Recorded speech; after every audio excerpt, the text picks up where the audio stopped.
encyclopedia, who touched a number of things, but mostly looking, at the universities taking back the space as the ones who should be directing where our society is moving as the knowledge producers, and as and and then looking at where we come from as a country and where universities come from, the role of higher education institutions then and now. And then we had Mr. Zwane, who was speaking about the role of accountability, but from a point of view of of accounting. Um, and looking again at who are we as an institution, are we able to produce the workers for the future? Are we training you, is we training you today in 2024? When you graduate, are you going to find a job? And when you graduate, will the job that we are training you for, will it still be in existence? Because as we was reflecting that the number of the jobs that we seem to be training people for, according to predictions, a number of those jobs will not be in existence in the near future. So, colleagues, this is what we've been deliberating on in the first 2 days, and today we're very lucky to then have Mr. Rachwale, as our keynote address, to deliver the keynote address.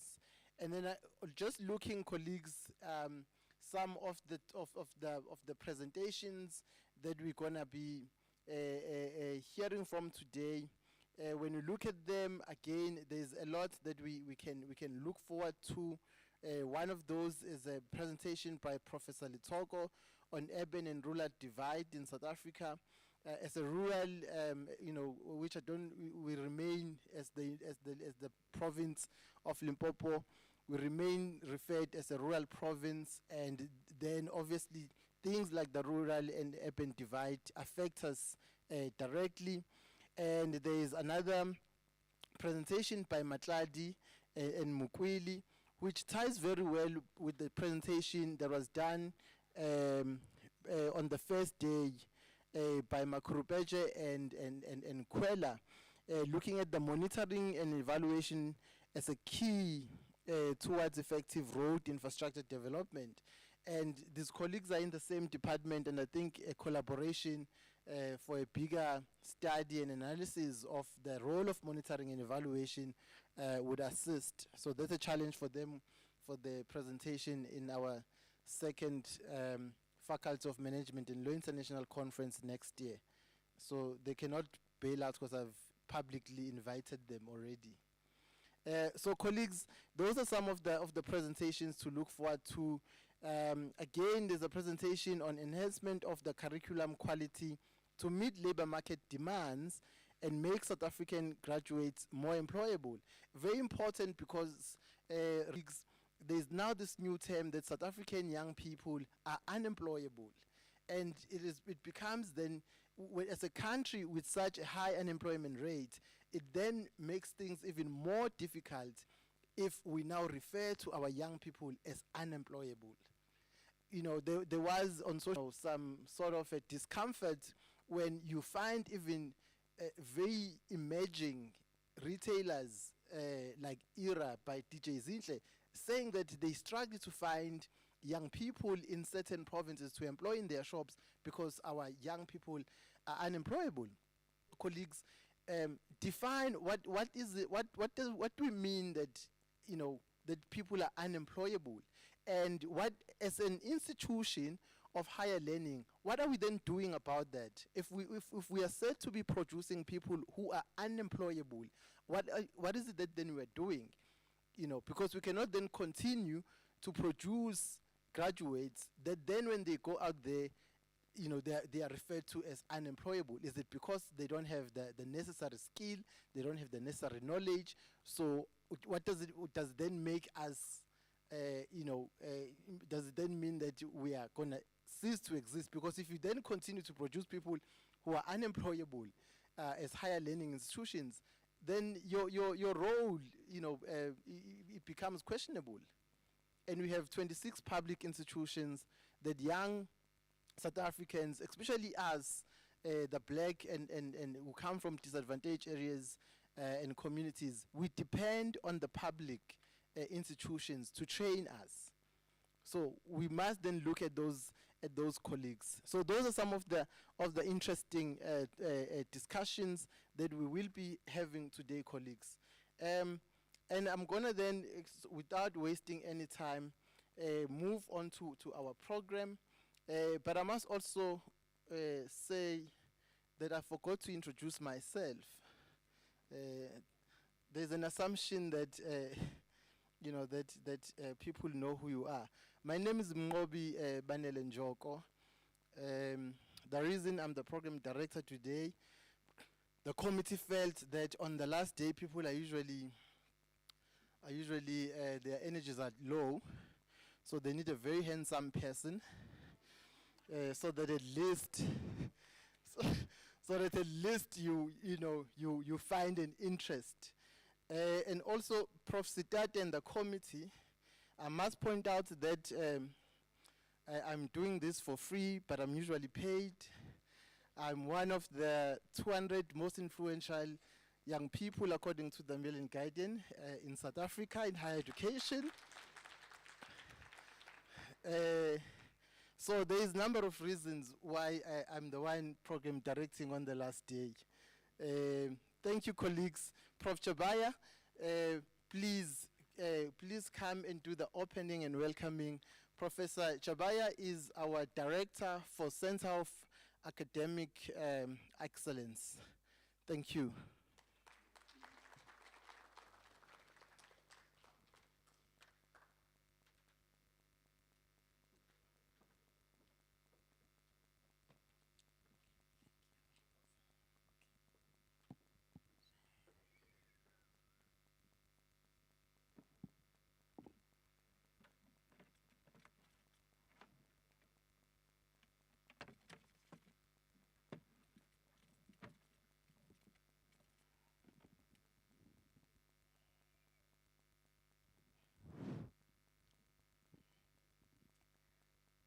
Okay, good morning, everyone.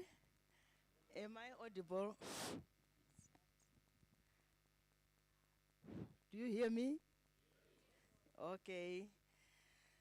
Right, the Vice Chancellor of the University of Limpopo, Professor Mohalong in absentia, the DVC Teaching and Learning, Prodashe in absentia, Innovation and Partnership, Professor T. Motiba in absentia, and the Executive Dean for the Faculty of Management and Law, Professor O.S. Sibanda in absentia, the UL Executive Management here present, our keynote speakers for this conference, school directors in the Faculty of Management and Law, school directors present, faculty management, delegates of the conference from various institutions, if they are here, our students who are here, distinguished guests, ladies and gentlemen, good morning. Okay. I am Professor Owens Chabaya. I'm the director for the Center for Academic Excellence, as you have been told, at the University of Limpopo. I am standing in for the DVC Teaching and Learning, Professor Madach, who is unable to be here today due to some university management engagements.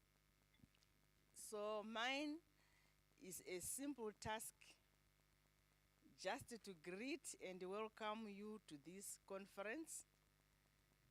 It is an honor and privilege to open this conference on the third day. Now, the world of today is experiencing a myriad of global challenges, such as wars, economics, pandemics, etc. But we find that the legal fraternity has a hand in it to balance human rights and to protect civilization. A close look at the 17 Sustainable Development Goals, SDGs, shows that they are all structured around the 5 pillars of the 2020-30 agenda, namely people, planet, prosperity, peace, and partnership, as well as the 4 Cs, which are conservation, community, culture, and commerce. So in this it is exciting that this conference is based on the main that reads integrating sustainable legal, economic, and leadership innovation amidst global conflicts and environmental challenges. And if you look at that theme, it touches those 5 Ps of the SDGs and the 4 Cs of the SDGs.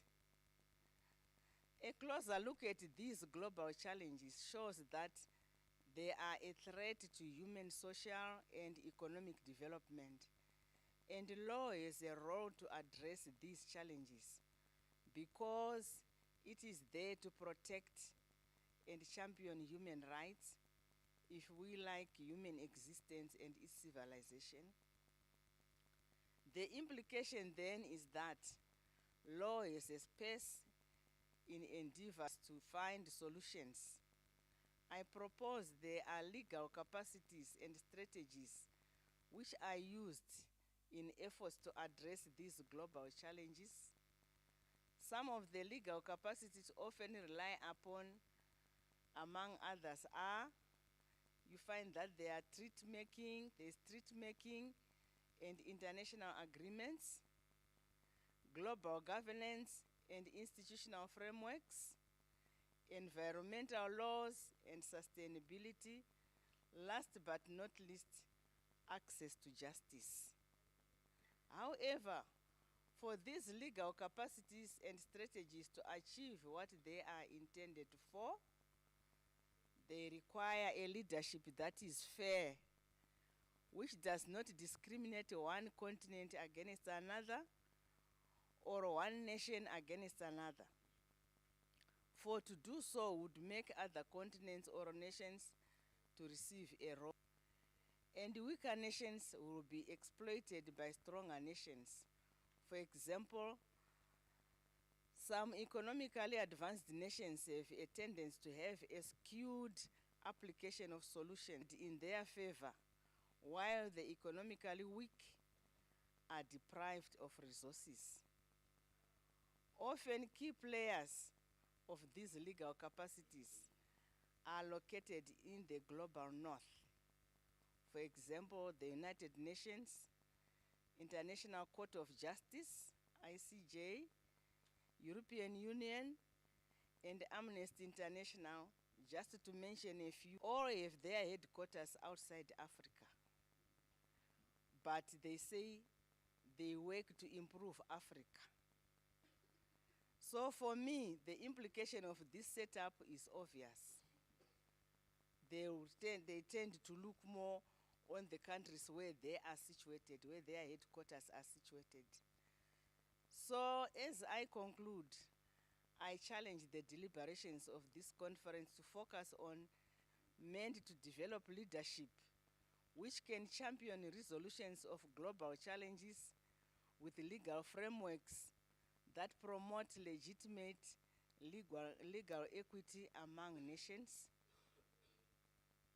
I see that there is a lineup of papers which are being presented, which were presented in the past 2 days, and we heard the lineup which is being presented today, and you look at them, all of them, they have to do with those SDGs, improving the nation, improving the global economy, improving human lives, and all that it builds up to having solutions for the global nation. So I want to end by a quotation from Nelson Mandela. He once said, I quote, "The law is the tool for good, and it can be used to create a better world." And from there, I want to say, from our deliberations, you see that most of them, or all of them, they are there to better what is available. With these few words, I declare the deliberations for today in this conference duly open. I wish you all the best. Thank you, colleagues.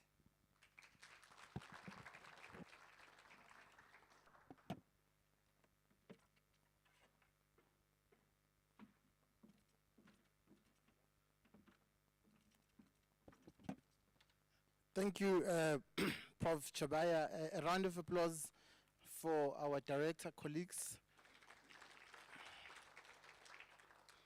Now that we have been officially welcomed, we can now feel at home yet again. So that means you can, now have coffee and water and go to the restrooms, because when you are at someone's house, you ask where the fridge is until they direct you that we actually do have a fridge in this house. Thank you, Prof. Chabaya. Indeed, colleagues, as we continue with our conference, it is important to reflect on our role as scholars and our contribution into the global debates. But what is important for me, colleagues, is what is it that we do with this information that we gather. Indeed, it might be we might not directly influence international organizations, as Prof has pointed them out, that determine future is Africa. So we may not have a direct influence on the UN, Amnesty International, but it is important that colleagues, where we are, in the different provinces that we are based in the institutions that we are based in, that we do make connections and collaborate with each other and collaborate with the different organizations and institutions, so that the work that we do, the knowledge that we produce, at least does hands at the local level. And then what our local institutions and organizations then do with that is then up to them, because it will be easier for a municipality to influence, easier for the province to influence national debates based on what you have presented to them. It might be difficult for me to go back to KwaZulu-Natal, because I don't know their premier. I don't have access to his office. But in the Limpopo province, I know who to call in the premier's office. I know who to call in the legislature. And that is very important for us as academics to have access to the people that should have access to the work that we produce. So the findings that we have and the recommendations, because then there's no point of having recommendations if the people that you are recommending to will never see your recommendations. So, colleagues, I'm going to ask Dr. Mathebula to please come and introduce our keynote speaker for the day.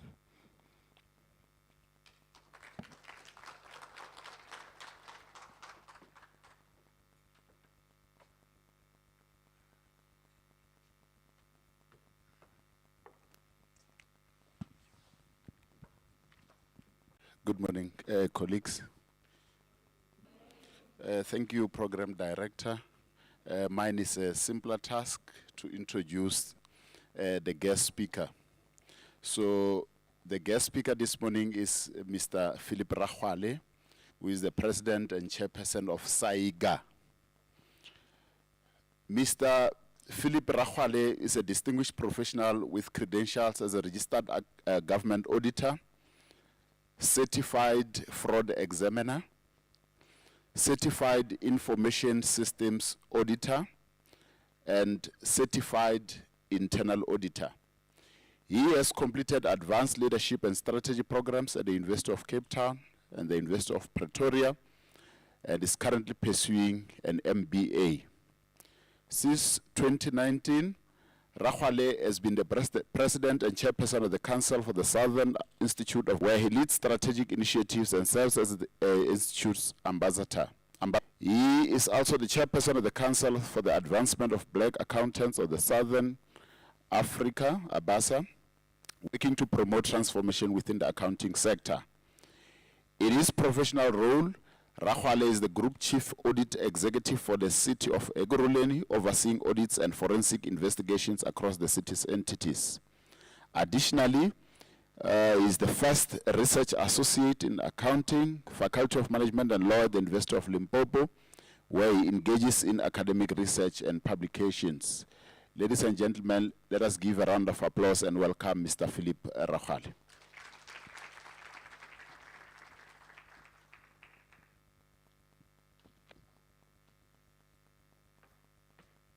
Oh, I thought you were Mr. Rakgwale.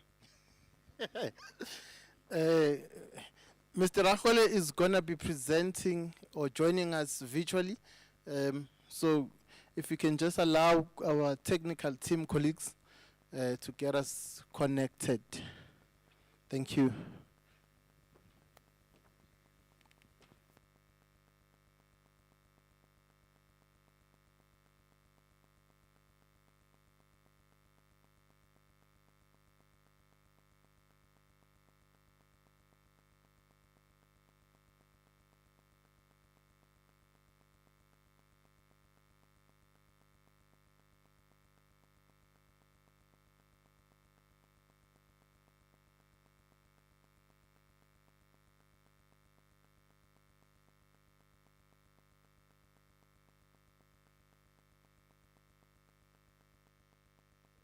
It's a great honor indeed, and I think for me it's a privilege to be here and try to share some thoughts that one has.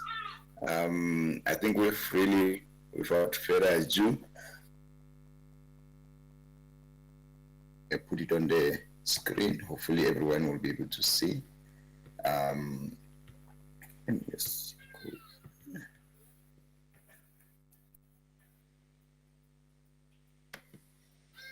So I'll go on my slides. So,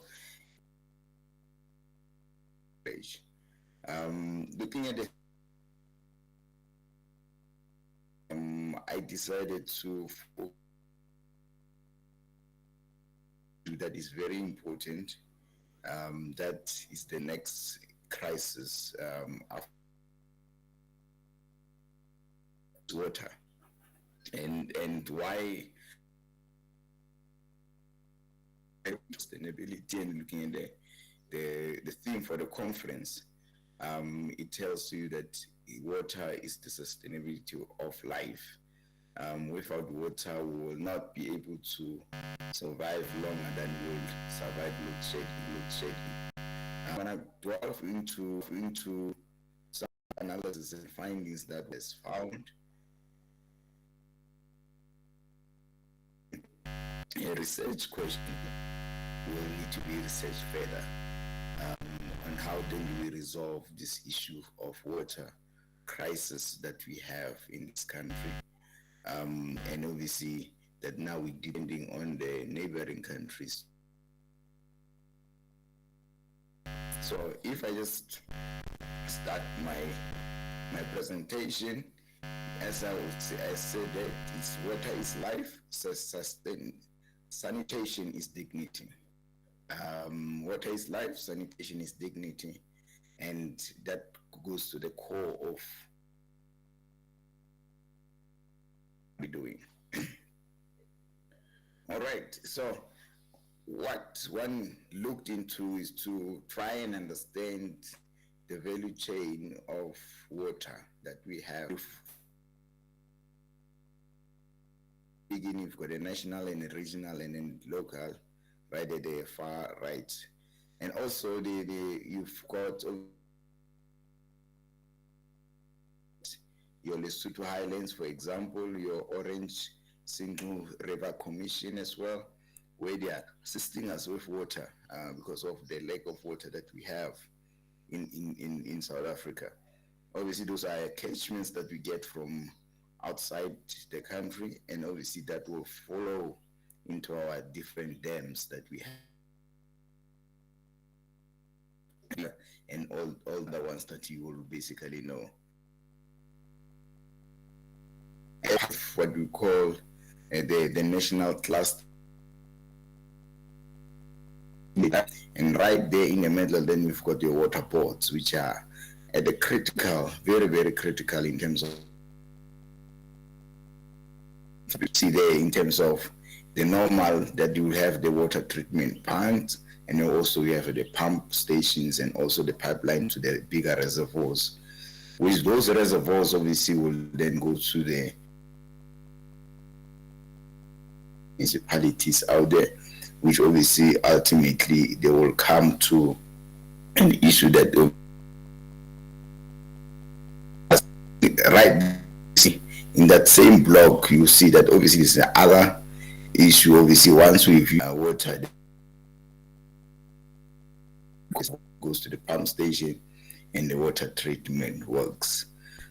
We've got a lot of a problem right there in the right block, because that water, if it's not clean enough, it goes back to our dams. Obviously, it creates problems if it's not clean enough. Next slide. This is just to show you, this is the best available information in terms to not water boards, and because they are your region, a lot that happens there, which obviously. So if you look at the audit outcomes of the water boards, most of them, they are sitting there.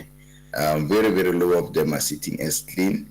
Only 22% or 20 put it.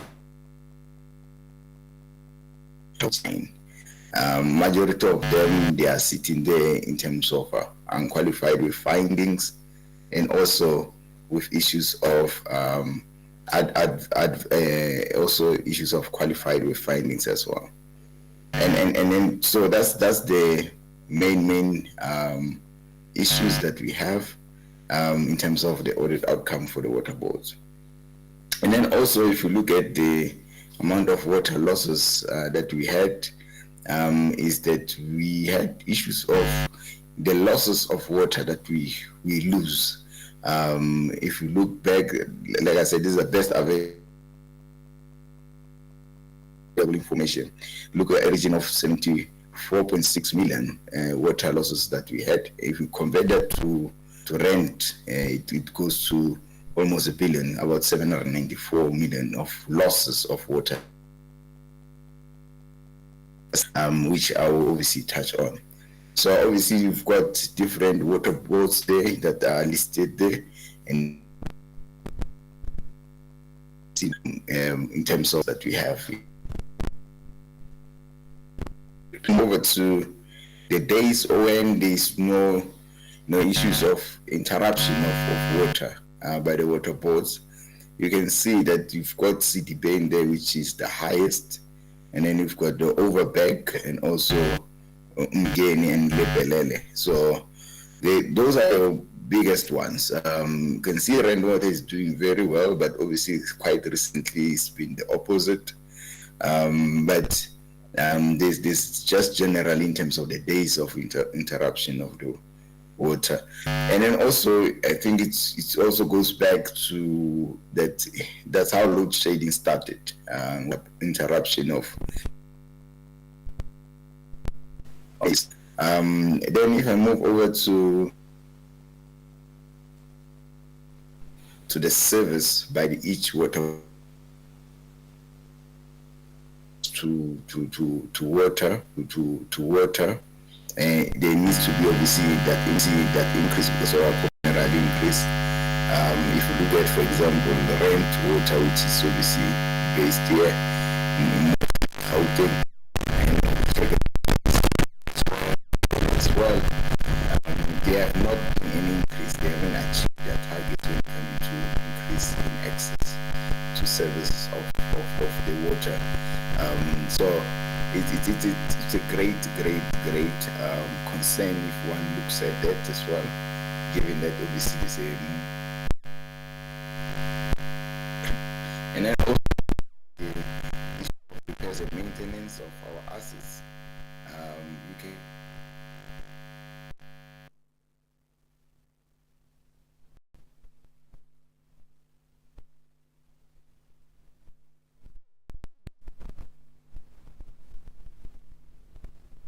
they're actually doing.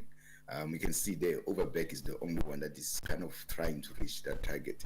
The rest are very low. If you look at the target in the actual performance there. So it's a crisis. So if you look at Citibank, for example, we know the issues that they have there, but they are less than a percentage of their total asset that goes to repairs and maintenance. So it tells you that we are running into a serious problem when coming to maintenance of the asset base that we have. And then obviously there's high capital projects that they've set themselves. You can see that most of them are not achieving those targets that they set in terms of capital projects. If you just take it Bloom Water, they are 7% out of 38% that they had actually targeted themselves. And you can see the others, for example, Citibank, they're sitting at 2%. So there's quite a disaster there, for example, in Citibank, if you look at it.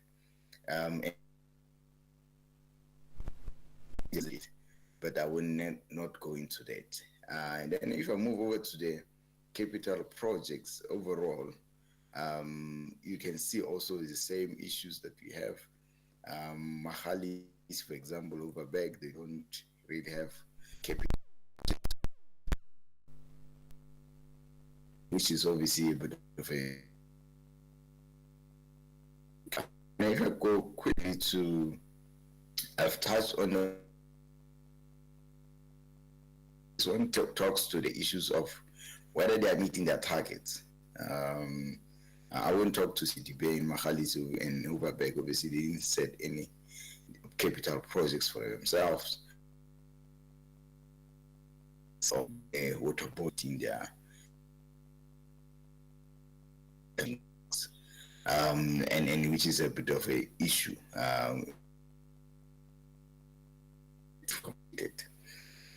Then if I just move over to issues of fruitless and wasteful expenditure, the last quantified amount of money that was wasted by these water boards, you can see this Citibank being number one at 268.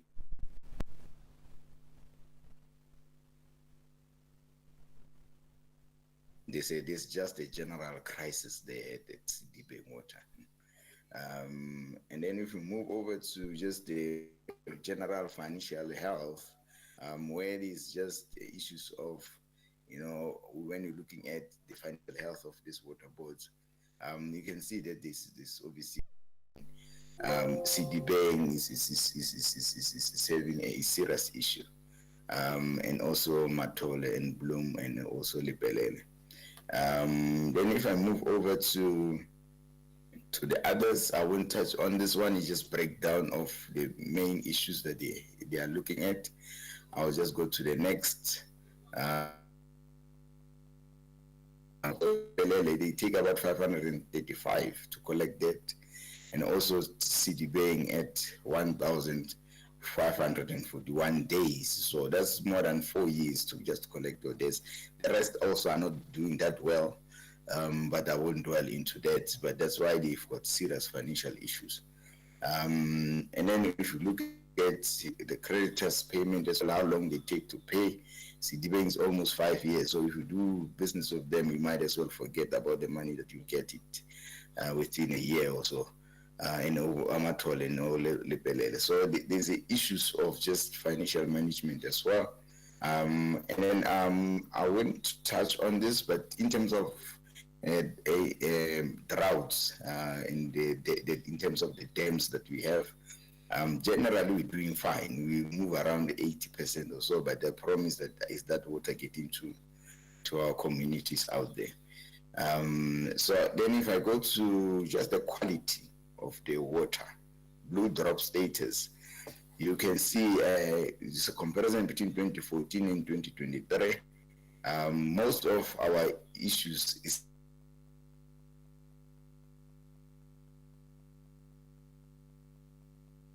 at all. So half of that water is actually very critical. And if you include average, actually our water is not really in consumption. If so it is getting worse if you compare 20.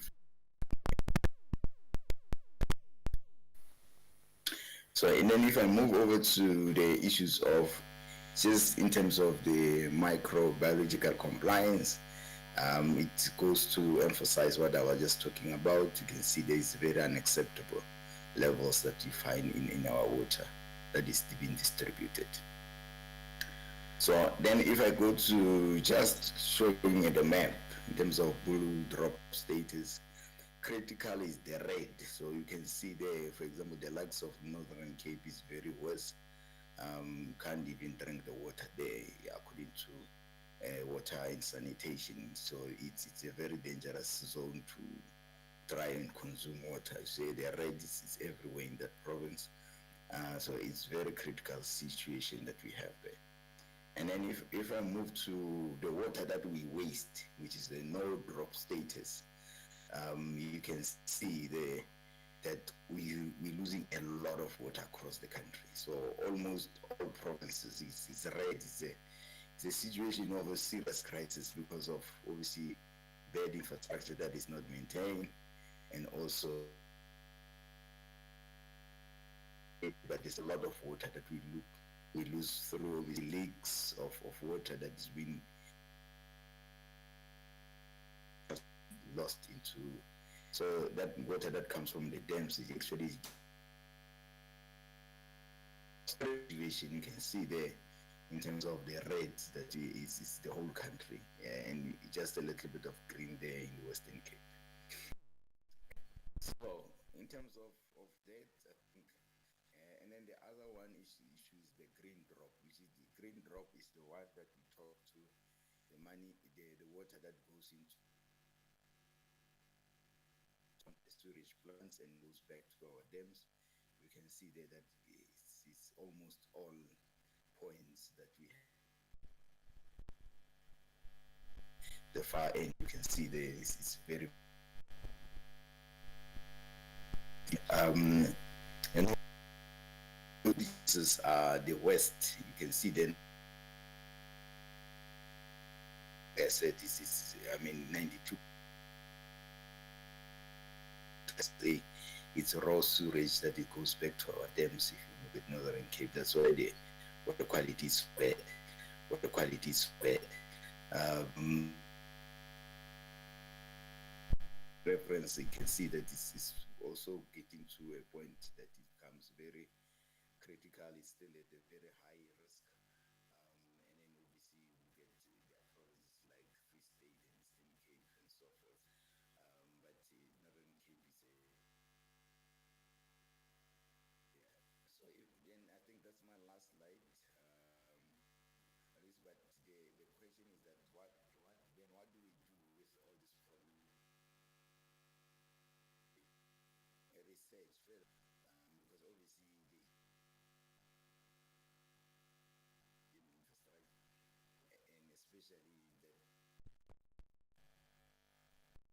especially the sewage, for example, into the stream and get in taps. So that's we're at a very critical stage.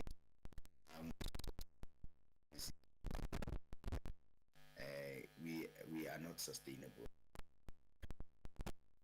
when it comes to water, and we are at the like I said, it's the next big crisis of apart from energy issues that we have. So the presentation of mine, I will just then leave it at that. Thank you very much for listening to me. Thank you very much.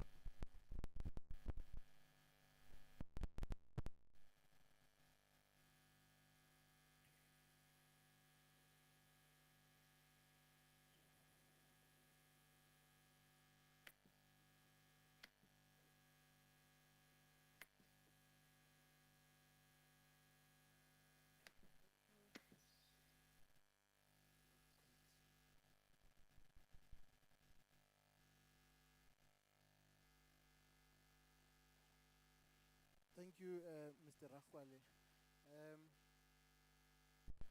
I'm not sure if Mr. Rakwale can hear me from here because we do have 10 minutes and we can take questions from the colleagues looking at a number of issues that Mr. Rakwale has raised in his presentation regarding the management of our water resources, which is a struggle that we know.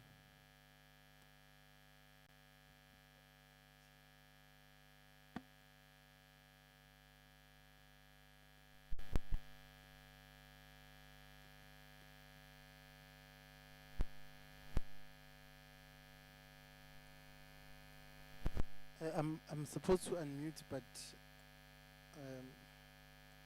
it's not a touch screen.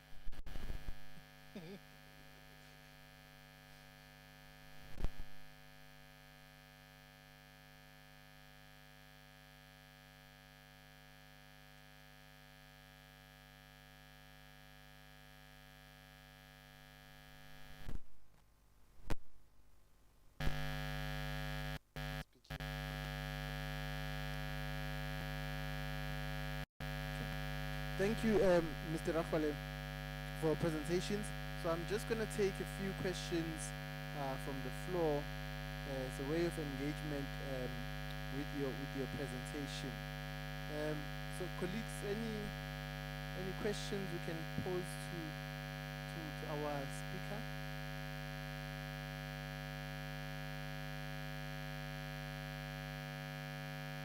From me, while the colleagues are checking their notes, it will be an issue of the appointment, Mr. Rakwale, of the boards of the water boards.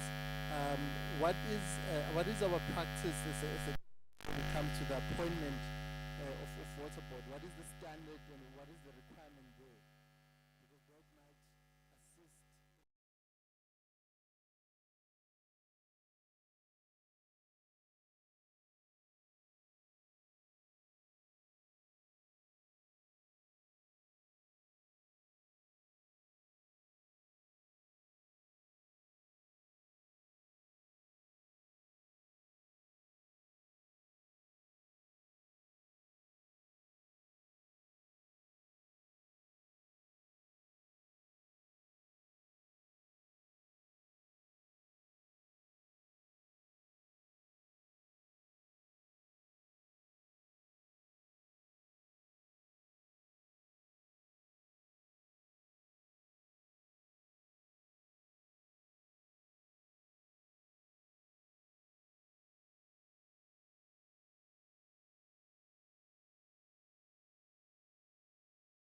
In terms of us having the right people in these water boards. Yeah.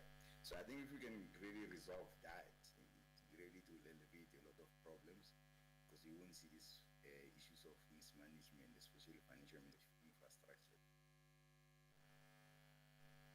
I think, yeah. So I think.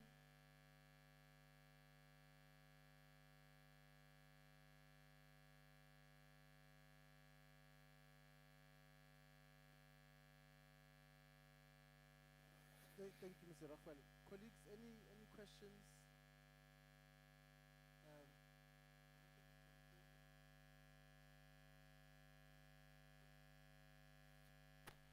Let's come and use this mic so it's easier.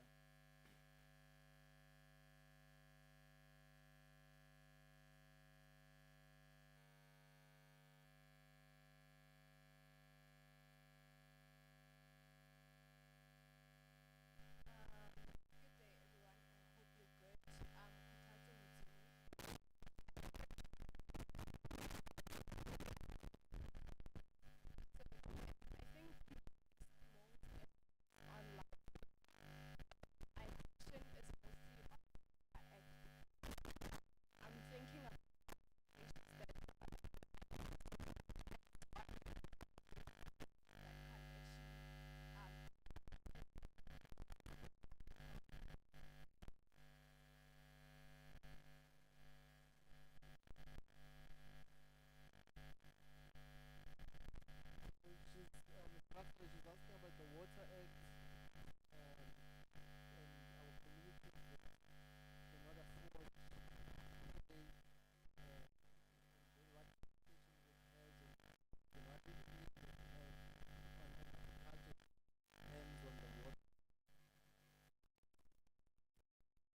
also the issues of agriculture becomes very, very obviously affects our food security. I mean, some of this, most of our farms obviously stays in a very secluded places, and these municipalities, most of them don't have money to be able to question of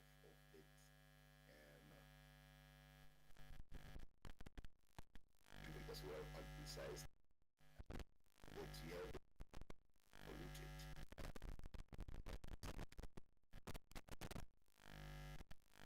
On the river, obviously some die because of highly polluted rivers. It's really a very serious issue.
One, two. 1 2 1 2 1 2 1 2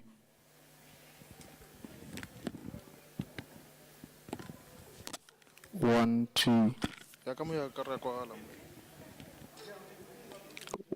2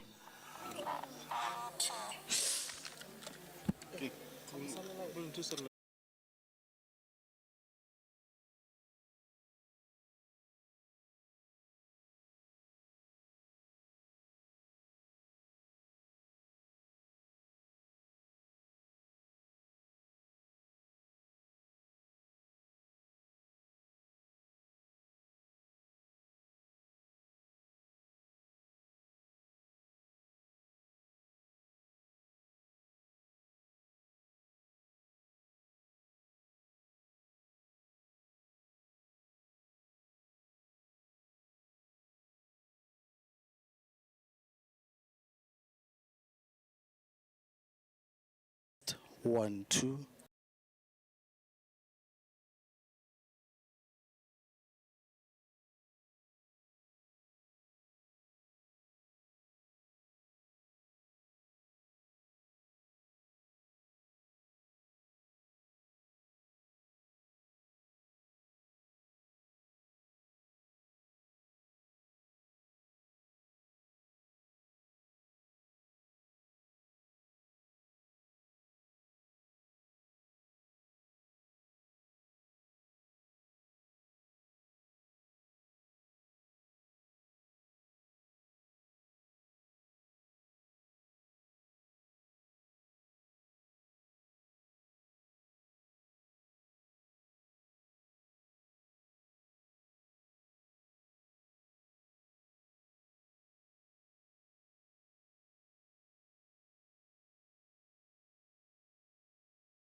room 1, colleagues, these are the changes.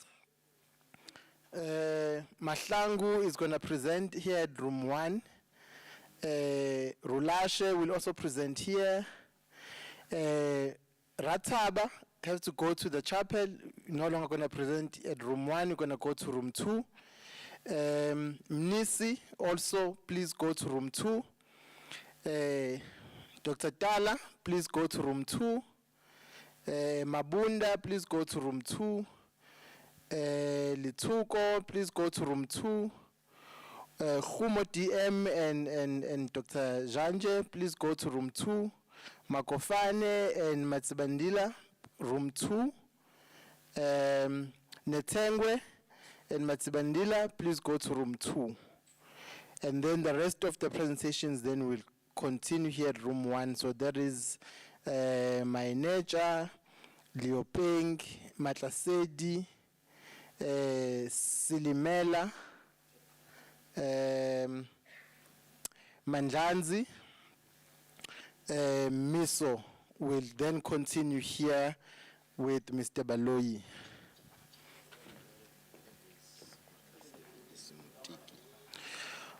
Mutiki will also present here at room 1 online.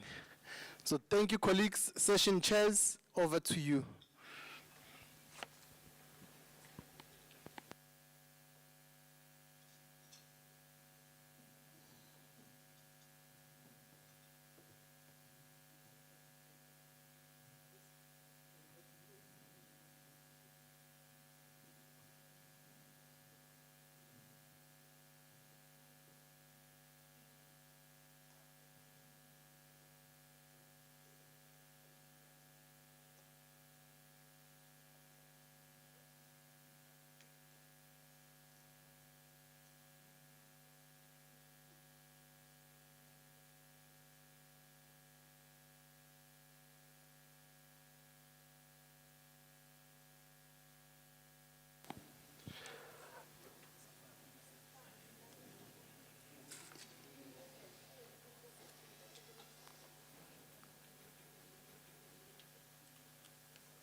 Good afternoon, colleagues. Or rather, good morning. Good morning, colleagues.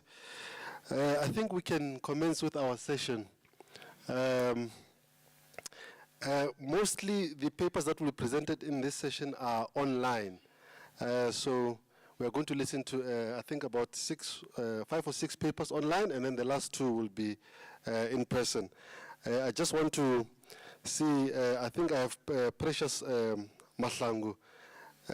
Precious Mahlangu, I see 2 profiles of yours here on the laptop, but are you ready with your presentation, Precious? You have 15 minutes. I think ordinarily the convention is that you've got 10 minutes to present, and then we'll allocate 5 minutes for question and answers or comments, if any. Mahlangu, can you please, I just want to see, okay, I see something there. Can we project Mahlangu, please?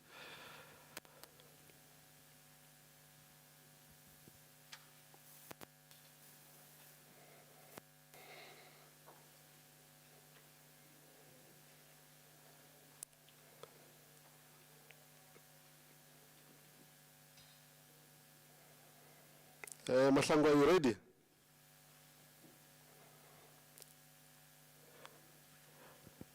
I see it looks like Mahlangu is speaking, but we can't hear anything.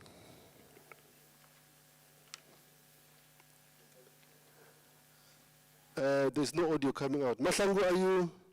It looks like you are speaking on your side, but there's no audio on our side.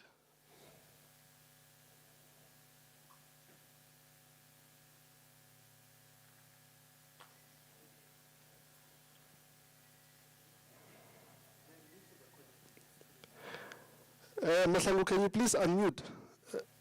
On your, I think, remember, I think Mahlangu is using a laptop to project and a phone to speak.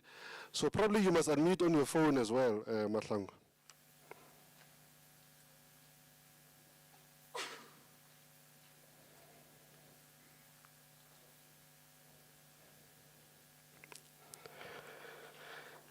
In the the meantime, Khulashe, Mandisa, are you able to speak on your side? If you can unmute for me so I can hear.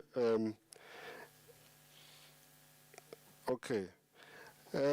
Audio visual, Khulashe is also trying to speak, but there's no audio as well.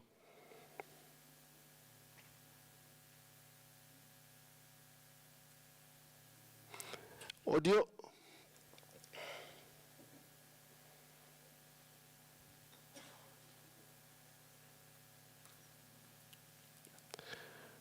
Okay, let's just see if we can fix that.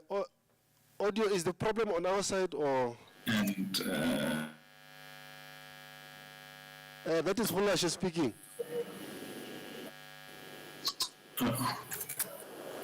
Okay, something seems to be happening. Okay.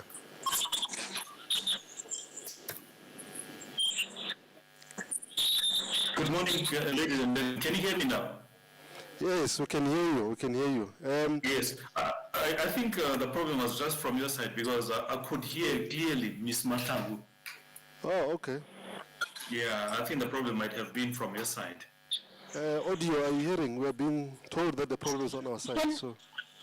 Can you hear? Yes, Mafangu, we can hear you, Precious. Precious, Okay. we are happy we can hear you now, Precious. We have fixed our IT issues. So, Precious, you've got 10 minutes to present and 5 minutes for comments and Q&A, if any. Can you please take us through your presentation, Precious? Okay, morning everyone. My name is Nkazimulo Mahlangu, and today I'll be presenting a paper from my master's dissertation with the title Organization with Prof. As introduction and background, aim of the paper, overview of the theories, empirical literature, material methods, results, discussion, and conclusion. So in the education sector, the performance of academics is a critical factor in contributing to the effectiveness of higher education institutions. Women have historically faced obstacles in higher education, with the apartheid system issues reinforcing the notion that academic and leadership roles are predominantly male, which impacts the career advancement of women. The female's access to education is hindered by cultural perceptions, parental illiteracy, religious practices, traditional prejudices, and parental poverty, which subsequently affects the females' representation in higher education institutions. The current statistics portray that women constitute only 27.9% of academic staff in South Africa, with even lower percentages in higher ranks, meaning that only 29.8% are associate professors and 18.5% are professors, highlighting a significant gender gap. In this paper, organizational factors such as work facilities, leadership styles, training and development, as well as supervisor and facility support influence women academics performance. The aim of the paper is to identify the organizational factors affecting the performance of women academics at a higher education institution in the Limpopo province of South Africa. And coming to the overview of theories, the paper has adopted two theories, the social exchange theory and the Vroom's expectancy theory. The social exchange theory in the working context opines that employees can form functionalized relationships with their managers, colleagues, and clients, which for social and as well as a source of information necessary for outstanding performance and overall satisfaction. The Vroom's expectancy theory is described as a process that aims to clarify how motivation happens, what influences it, and how these components interact. Coming to the empirical literature of this paper, the study by Tahi revealed that work facilities and work discipline have an impact on employee performance simultaneously. The paper also pointed out that workers who efficiently utilize their workspaces regularly show up in person for work during the hours assigned to them. A study also conducted by Basit on the impact of leadership style on organizational performance revealed that there was a positive connection between performance and the leadership style used in the organization. The study found that organizational and employee performance was positively related to transformational and democratic leadership styles.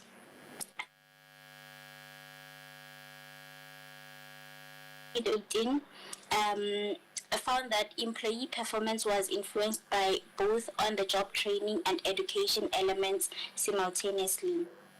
A study also conducted by Lavi 2019 on supervisor support found that supervisor and colleague support who are not directly responsible for one another has been linked to favorable results, including decreased stress, fatigue, and burnout, as well as increased job engagement, performance, and energy.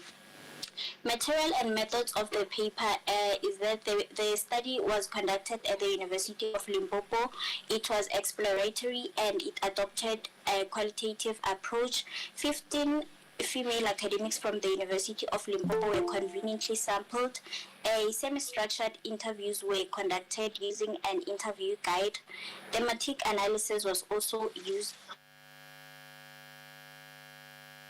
These are the results of the paper. Can you please note that, as stated, 15 female academics were interviewed, but the frequency was greater than 15 because of the probing questions, which allowed the women academics to give more than responses. So under the theme resource allocation, we have a sub-theme of unequal resource distribution, office space allocation, malfunctioning equipment, and dirty offices, with a frequency of 13 responses. And then under training, the sub-theme was training and development. The sub-theme was lack of training and development, with 5 responses. And then under leadership style, the sub-theme was lack of participatory decision making, with 7 responses. And also supervisor and financial support, with sub-themes financial support for projects, online lecturers, with a frequency of responses at 10. 30% of responses of the respondents indicated that resource allocation and accessibility of those resources were affecting the performance of women academics. Respondent 1 mentioned that there seem to be sufficient resources like gadgets, internet connection, and office space, but there is an issue of unequal resource distribution, particularly in terms of the office space allocation, which is normally based on academic qualifications and gender. Furthermore, 14.3% of the respondents mentioned that training and development affected their performance. Respondent 3 acknowledges there is encouragement from the management to attend training sessions, especially in areas like research, but also notes that instances where requests for further training are not fully supported by the management, especially on courses that will help them to perform their job better. Respondent 7 indicated that there is a perceived lack of training opportunities which could contribute and hinder career development of the women academics. Furthermore, 20% stated that leadership styles affected their performance. And respondent 15 said that an autocratic leadership style exists in our department, as there is a lack of participatory decision making and potentially limited input from staff. However, respondent 10 pointed out that the leadership style in their department is supportive and effective. She suggested employees feel they can raise issues and concerns, in indicating open communication and a supportive work environment. Moreover, 29% pointed out that supervisor and financial support affect their performance. Respondent 2 stated that as employees and also postgraduate students of the university, we are not funded in terms of traveling outside the university to conduct research and attend workshops that will assist the women academics to be better researchers. She further mentioned that the University of Limpopo Women's Academic Solidarity Association, ULWASA, is very helpful in assisting female academics to be effective, as they usually organize 5-day writing retreats, which also assist with the social networking of female academics. When it comes to discussion for resource allocation and accessibility, the paper found that resource allocation and accessibility affect the female academics' work performance, noting sufficient resources, but also highlighting issues of unequal distribution, particularly regarding office spaces. And this is in line with a study by Goes et al. 2023, who found that there is a favorable correlation between work performance and the working environment. Discussion on training and development found. The paper found that training and development impact the performance of female academics, with some acknowledging encouragement from management for attending sessions, but also noting insufficient management support for further training, leading to skills gaps and hindering career growth. And this is in line with a study by Mamba et al. 2018, who asserts that training and development to equip women with the necessary skill sets, as well as to provide a means for improving their job performance, is highly significant. And in terms of leadership style, the paper found that an autocratic leadership style restricts participatory decision making, while democratic and transformational leadership styles encourage open communication and allows employees to voice their concerns. The findings of on leadership styles in this paper resonate with the findings of Hafiz et al. 2023, in that transformational leadership, which aims to support subordinates by considering their needs and demands, has been found to positively influence both organizational performance and employee satisfaction. Furthermore, transformational charismatic, democratic, and transactional leadership styles have been shown to Precious, can I just impact the disturb you? of both organizations. I'm just going to disturb you there. You are within the time of Q&A now, so I'm going to give you 1 minute if there's something you need to close to wrap up. 1 minute, and then we have your Q&A. Please, thank you. Okay, in conclusion, the female academics in the University of Limpopo asserted that organizational factors such as resource allocation and accessibility, training and development, leadership styles, and financial support affect the, and that the university must review and improve supply chain and facilities management policies. They must enhance support for training and development opportunities, and make sure that they address the performance needs of their employees. And they must also review the employment policies and develop programs to empower female academics. Thank you. Thank you, Precious. Thank you very much for that presentation.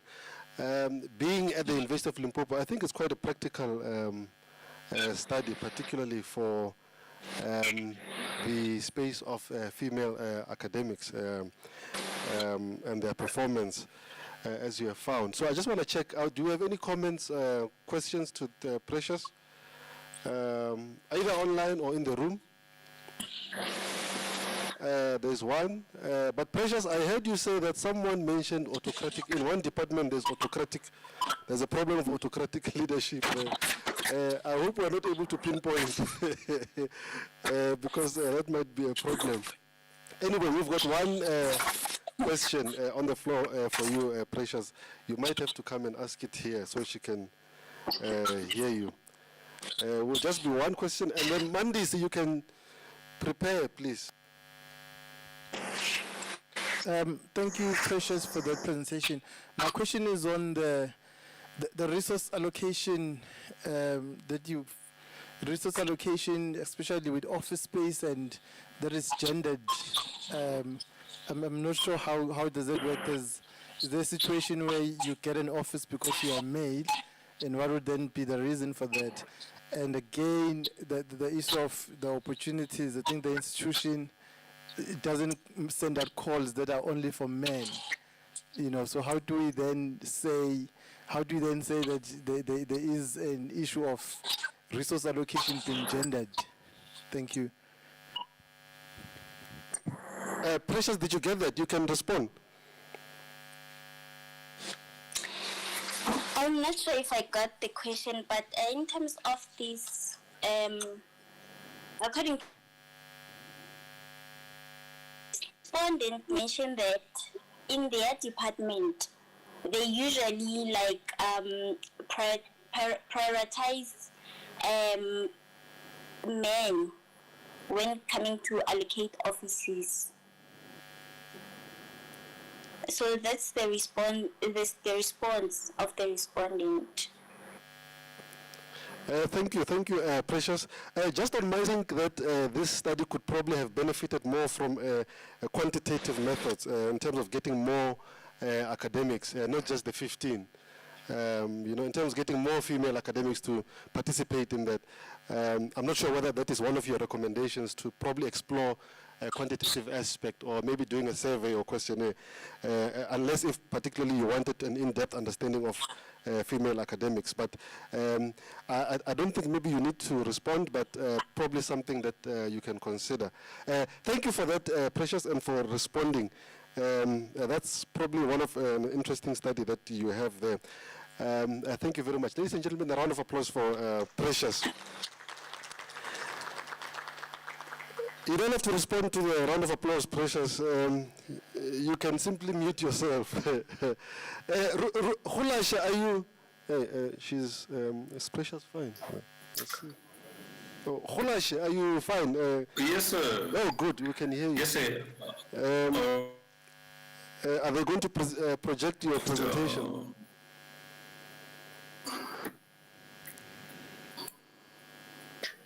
Or do you have it on your side?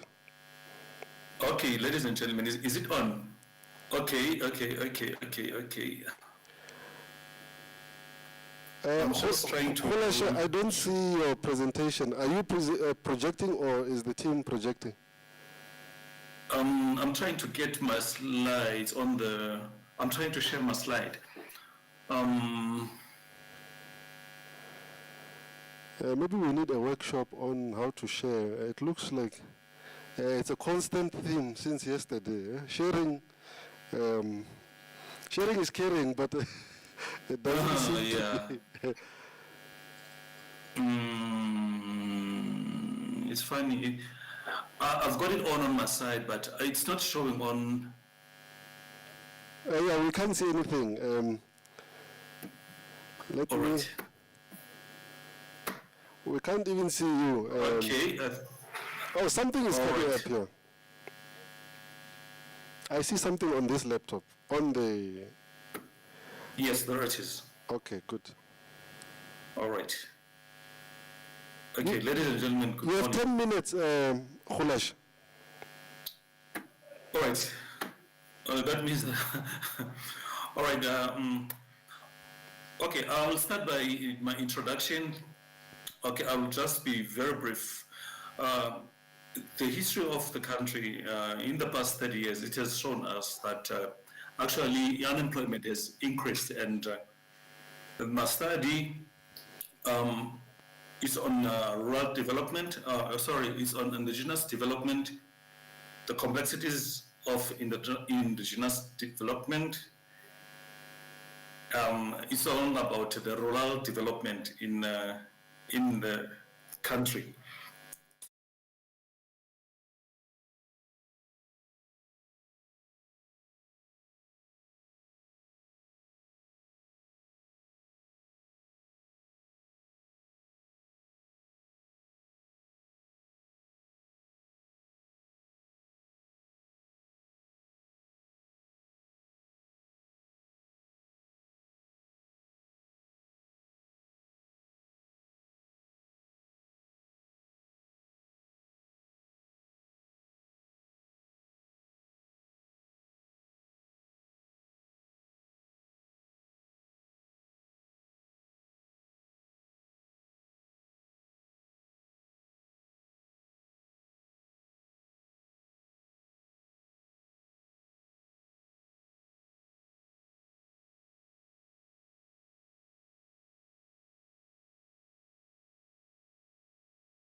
viability and complexities of the indigenous approach to rural development.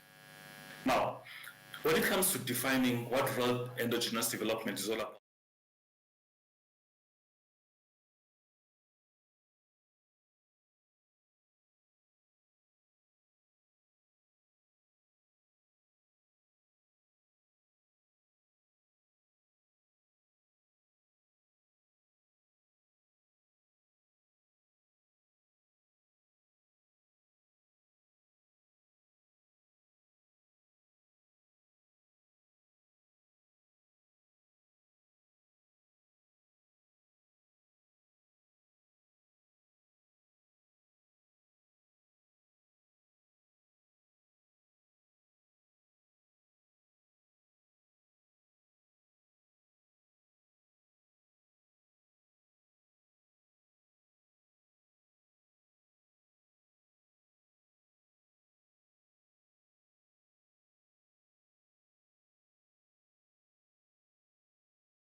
effective poverty alleviation efforts. This approach not only benefits individuals by providing them with opportunities for growth and self-reliance, but also boosts the overall economic well-being of the community. Moreover, the participative nature of indigenous approach fosters a sense of ownership and responsibility among community members. When individuals have a say in decision-making processes and are actively involved in shaping their own future, they are more likely to be invested in the success of the development initiative. By working together collaboratively towards common goals, rural communities can create sustainable change that addresses their specific needs and challenges. In essence, the indigenous approach offers a holistic framework for rural development that prioritizes inclusivity, empowerment, and long-term impact. The concept of indigenous approach to development requires collaboration, engagement, and involvement from all stakeholders, including the government, non-governmental organizations, the private sector, and most importantly, the active involvement and participation of communities in planning, executing, evaluating, and setting the goals. All right, rural development is a crucial aspect of overall societal progress. Mandis, can you wrap up, please? You are within your Q&A. Just All wrap right. up.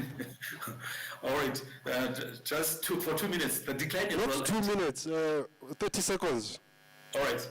The decline in rural activity underscores the urgency to explore the alternative approaches to revitalize these communities. By shifting away from top-down initiatives, controlled forces, the participative indigenous approach to development allows for more refined understanding of local issues and challenges, ultimately leading to sustainable, effective solutions. All right, because I have run out of time, I will stop right there. Thank you very much. Thank you, Hulashe, for that, for your presentation. We have about 3 minutes, but before we get there, Yes, sir. I cannot verify based on voice authentication. I would like you to please switch on your video. This goes for all the online presenters, please. We cannot verify whether it's you or not without the video. You know, everything was just so hectic. And Oh, okay, there you are. Oh, is this Hulash? Yes, Can sir. you confirm whether this is Hulash? Oh, okay. We don't want issues. Okay, any questions? One question. Okay, no, there's one there at the back, but you're going to have to come because he has to hear you. Unless if you use the mic, will they be able to hear from there? Do we have a roving mic? Oh, okay. Hulasha, but before she even poses her question, yesterday we listened to a keynote about meaning in higher education. I just want to check, when you come with this concept of rural development, what is, I'm not particularly sure in which aspect you refer to rural development. Can you just clarify for me what is meant by rural development?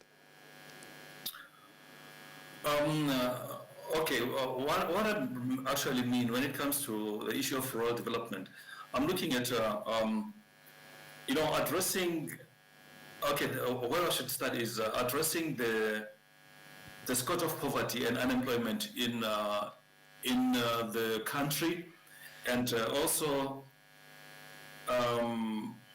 because in the past, instead of the country, sort of the projectile has always been going down instead of when it comes to the economic situations in the country. Actually, it's painting a bleak picture, especially for the future generations. If things don't go are still going the way they are today, we'll find ourselves at a very bad position in the near future. Oh, okay. So, you have one more question. Can we have the question? I hope you'll be able to hear. Just tell us if you can't hear. Okay. Interesting study, Mr. Hulashe. Based on your research,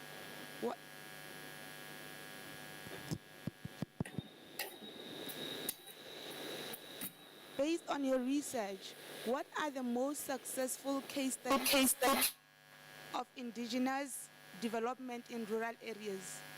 And how can it be adopted to different culture, social as well as economic context?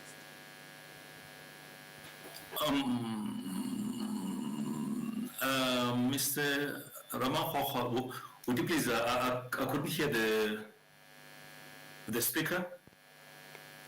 Can you repeat the question? The volume is so low, actually, from my side. I couldn't hear you.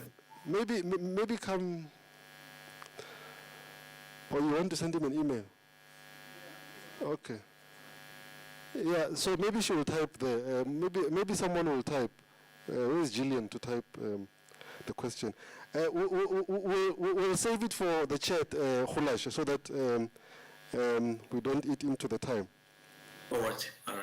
Thank you. A round of applause for our presenter, Khulash. Thank you very much for that, Khulash. Thank you, sir. Mandlazi, are you ready? Please project your video and your presentation. The team will do the rest. You can remove your video, Khulash. We're fine. We've seen you. Oh, thank you, sir.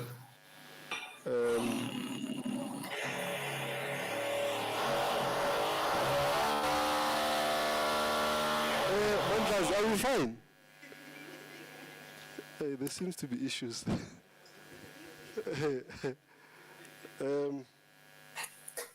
Good morning, colleagues. Can you hear me?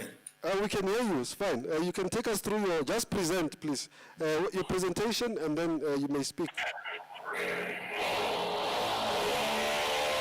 Lawrence, where are you? Okay. Oh, okay. Can you hear me? Yes, please present. Okay, just bear with me just for 1 minute. We don't have 1 minute, Lawrence. Okay. Good morning, colleagues. Okay, good. My name is...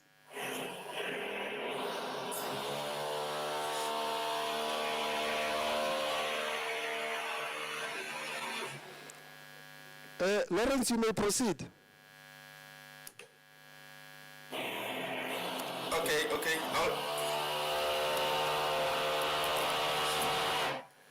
Maybe Lawrence, because you are still busy with, there seems to be something. Can I go to the next person and then we'll come back to...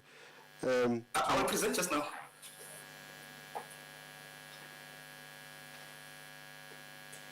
I'm not sure whether... I've started now. Okay. I've started. Thank you. Okay, sorry about that technical glitch.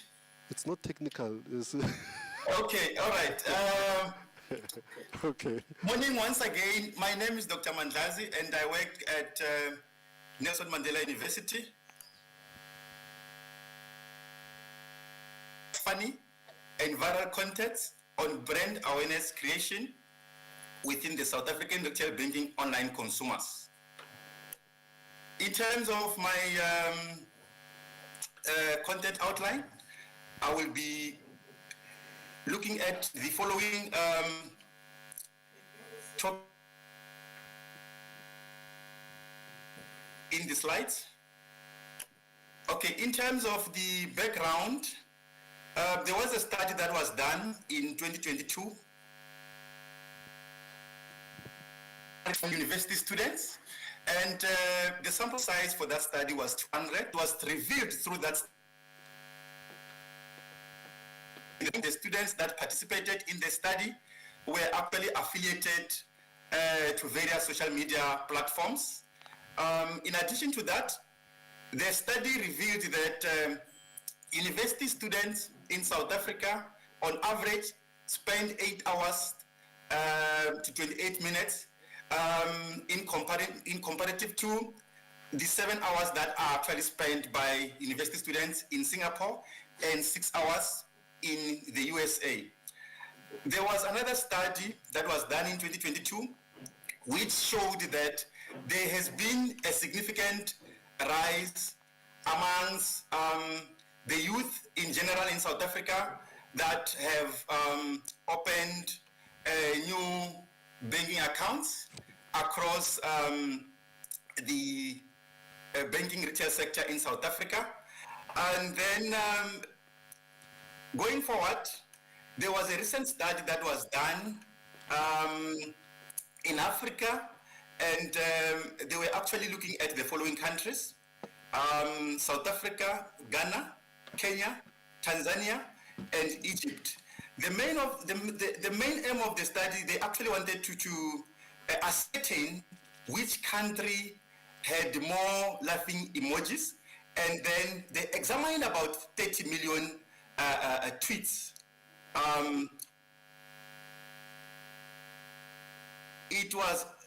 Another study was actually conducted in South Africa, and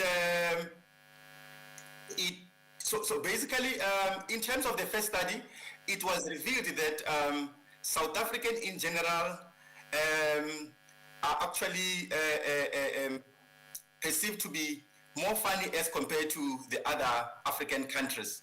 And then subsequent to that, there was another study that was also done earlier in 2019 amongst university students. And that study reported that first year's university students were actually found to be more depressed, and they actually had suicidal thoughts. Moving along, there was a study that was done in the Netherlands that investigated adolescent preference for humor regarding social media, and that study revealed that as the youth grow with age, they tend to actually prefer content which is funny, and then the intention for that is because it actually helps them to deal with stress. Another study that was done in 2023 found that if you watch funny video clips every day for 3 consecutive weeks, you are likely to actually ease the level of stress that you might be encountering. Furthermore to that, a recent study also found that audio and videos content were actually found to be more humorous than the text messages, which then brings us to the aim of this study intends to examine the effects of funny and viral content on brand awareness creations among banking customers within the local retail banks in South Africa. And 3 objectives were formulated from the study. The first objective sought to analyze the relationship between fun content and user engagement. The second one aimed at determining the relationship between viral content and user engagement. The last objective examining the relationship between awareness creation. In terms of the literature's review, there was a philosophical theory that was used called elaboration likelihood model of persuasion, which is grounded on 2 tenets. Firstly, central roots and peripheral roots. With central roots suggests that when marketers promote their products on whatever channel that they use to advertise, for them to convince or persuade customers to buy the product, they should actually be involved in some kind of On the other hand, with peripheral route, customers will actually rely or give the marketers the benefit of the doubt because they actually perceive them to be expert. So in terms of the theoretical construct that I've covered in my study, I looked at funny content. I also looked at viral content. And I also reviewed user engagement, which brings us to the last theoretical construct, which was the outcome, brand awareness creation.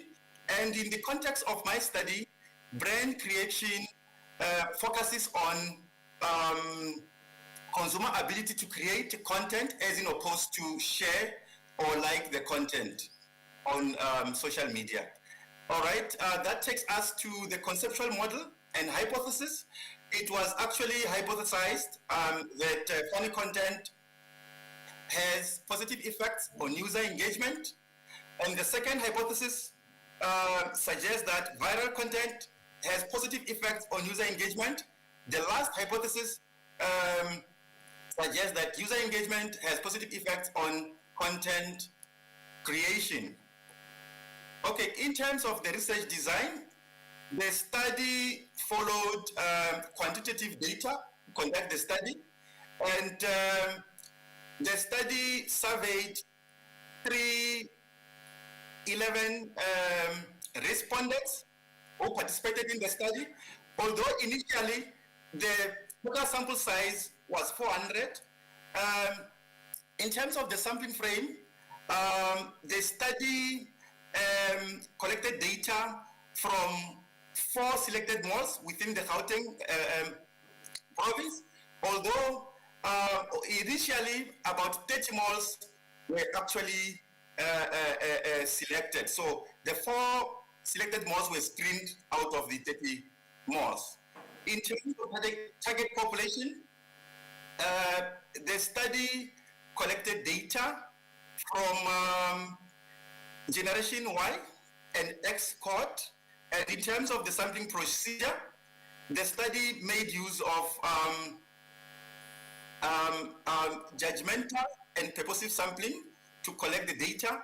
And there was ethical clearance that was granted by the university where the study was actually conducted, and I actually provided the ethical clearance number in the slides. Going further, in terms of data analysis, confirmatory factor analysis was used to determine the accuracy of the instrument, and that used validity and reliability to actually test the robustness of the instrument. Firstly, in terms of validity, the study used factor loadings and F to determine validity, and the benchmarking criteria for that was actually 50. As you could see on the table that all the values were actually above 50. In terms of reliability, the study used Cronbach composite reliability and Cronbach alpha to test reliability. And in terms of the benchmarking criteria, the value of 70 was actually used to test reliability. And then furthermore to that, structural equation modeling was also established to determine... Lawrence, just please try to wrap up in 90 seconds so that if there are questions, we may go to them. Thanks. Okay. All right. It was therefore concluded that funny content has a positive effect on user engagement. Unfortunately, viral content was found to have negative effects on user engagement. And then furthermore to that, user engagement was found to have negative effects on brand awareness creation. In terms of managerial implications, it is suggested that the managers of retail banks should create content which is exciting and funny that appeal to consumers' emotions in order to help them to reduce their boredom and depression. And it was further suggested that local banks should make use of brand endorsers to be the ones that are actually performing in the act when they create their content, whereby they can dance to exciting music on social media, preferably TikTok and Instagram.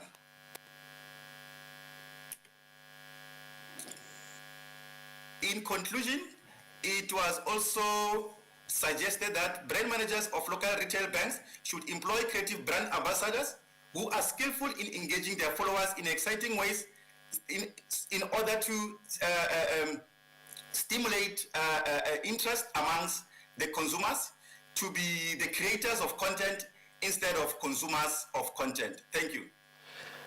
Thank you very much, Lawrence. We unfortunately did not see your slides. One of the things that the online presenters must do is to switch present so that we can see your slides. When we don't see your slides, it affects the audience affinity to ask questions or to interact with you.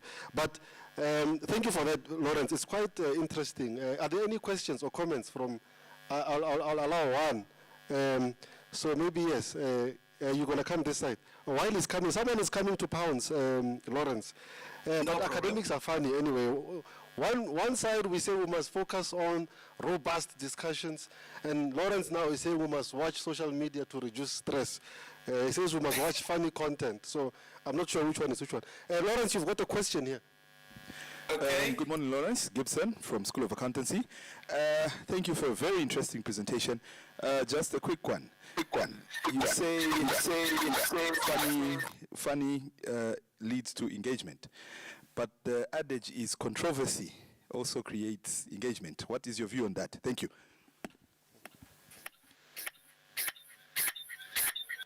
Okay, I didn't get the question. Can you please repeat it? He says, you said funny leads to engagement, but he says there's an adage that says controversy also leads to, is it engagement still? What's your view on that? Do you agree? In 15 seconds. Yeah, I actually agree with my colleague that controversy could actually lead to engagement. Although in terms of the focus of my study, I did not dwell much on controversy.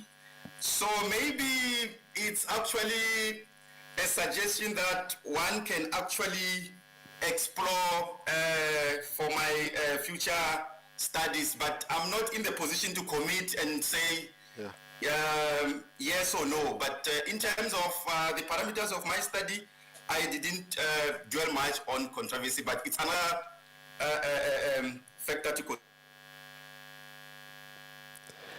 Thank you. Thank you very much, Lawrence, for your presentation. It's a very interesting take that you gave us. Thank you very much. Ladies and gentlemen, Lawrence Mandlazi, round of applause, please. Silimela, are you there?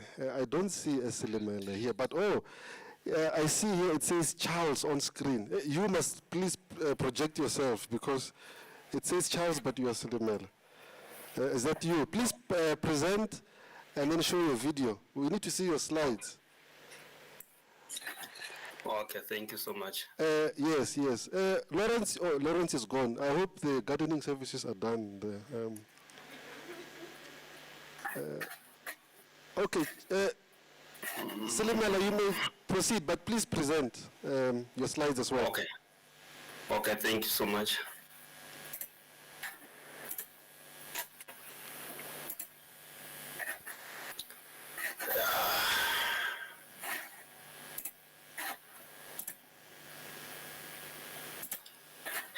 Greetings to the chair and everyone. I hope that my slide is projected very well.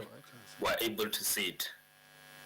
Can I have confirmation from the chair? The chair can see it. I'm not sure. The audience can't see it yet, but I can see it, so we can continue. As long as I can see it, we're fine. Please.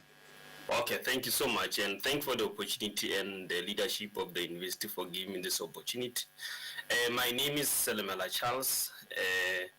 I'm here to present this paper, which is titled The Effects of Local Economic Development in Poverty Alleviation within the Lepelle-Nkumpi Local Municipality.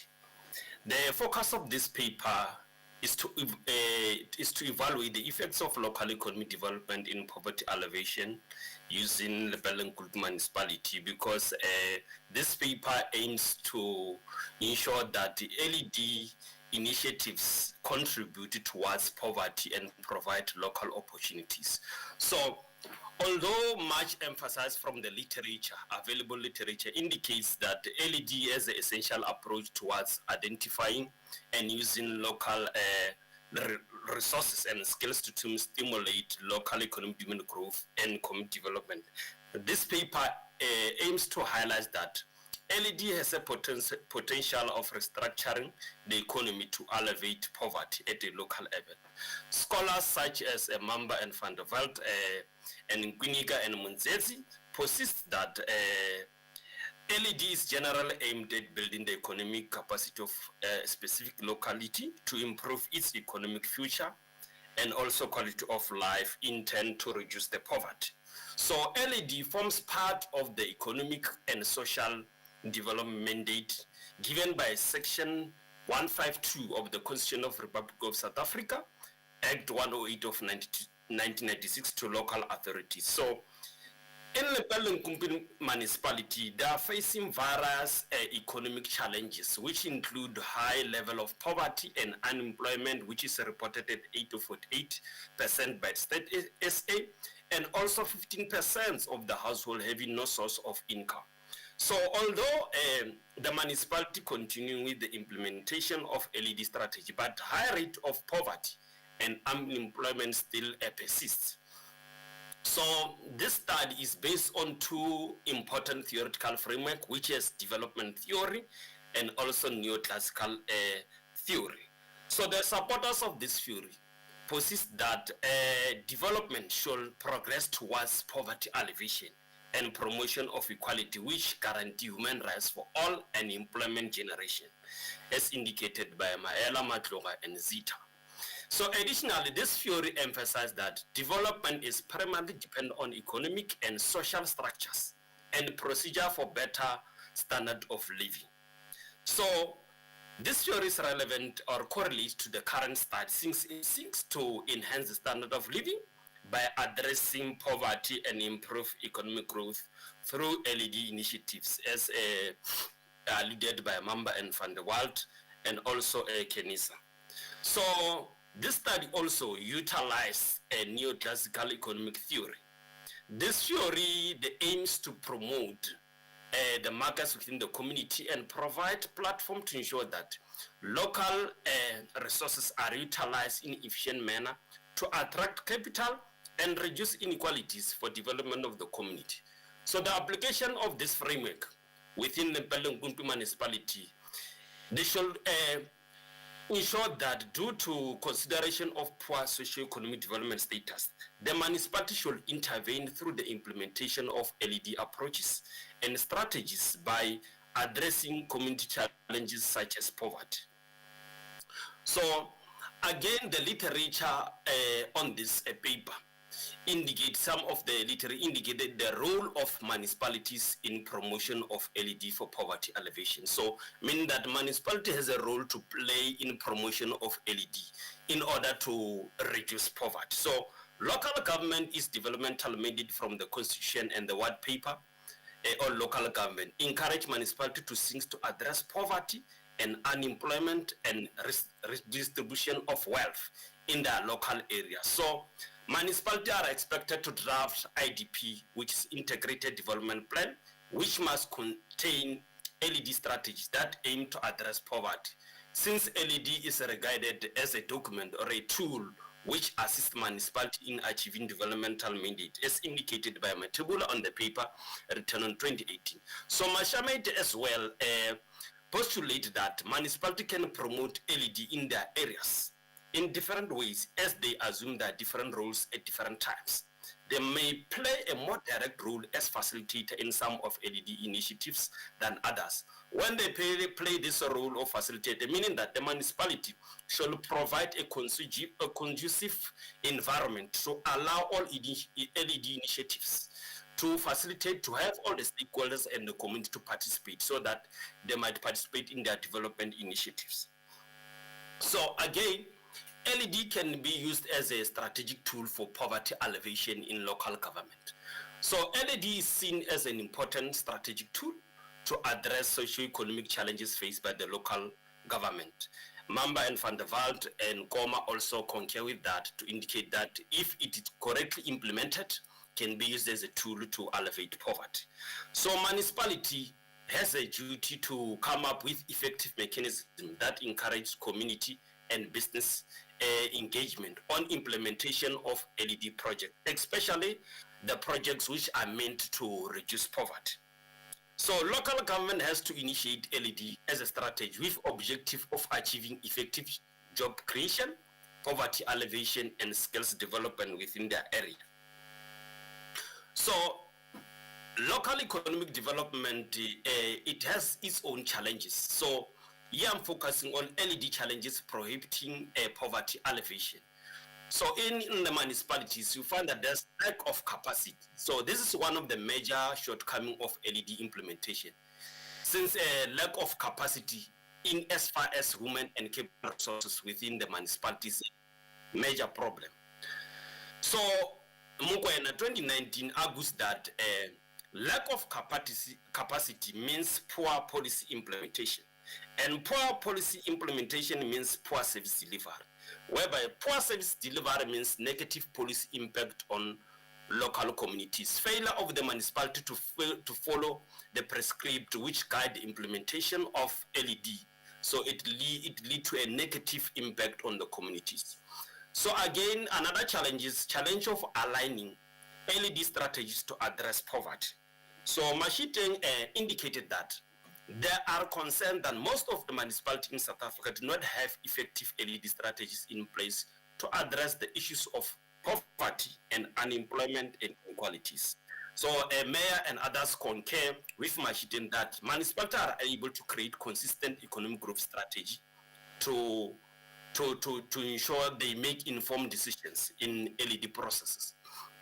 So the methodologies which was adopted in this study, the study adopted a qualitative method whereby the paper is intending to probe the influence of LED in poverty alleviation, where data was analyzed.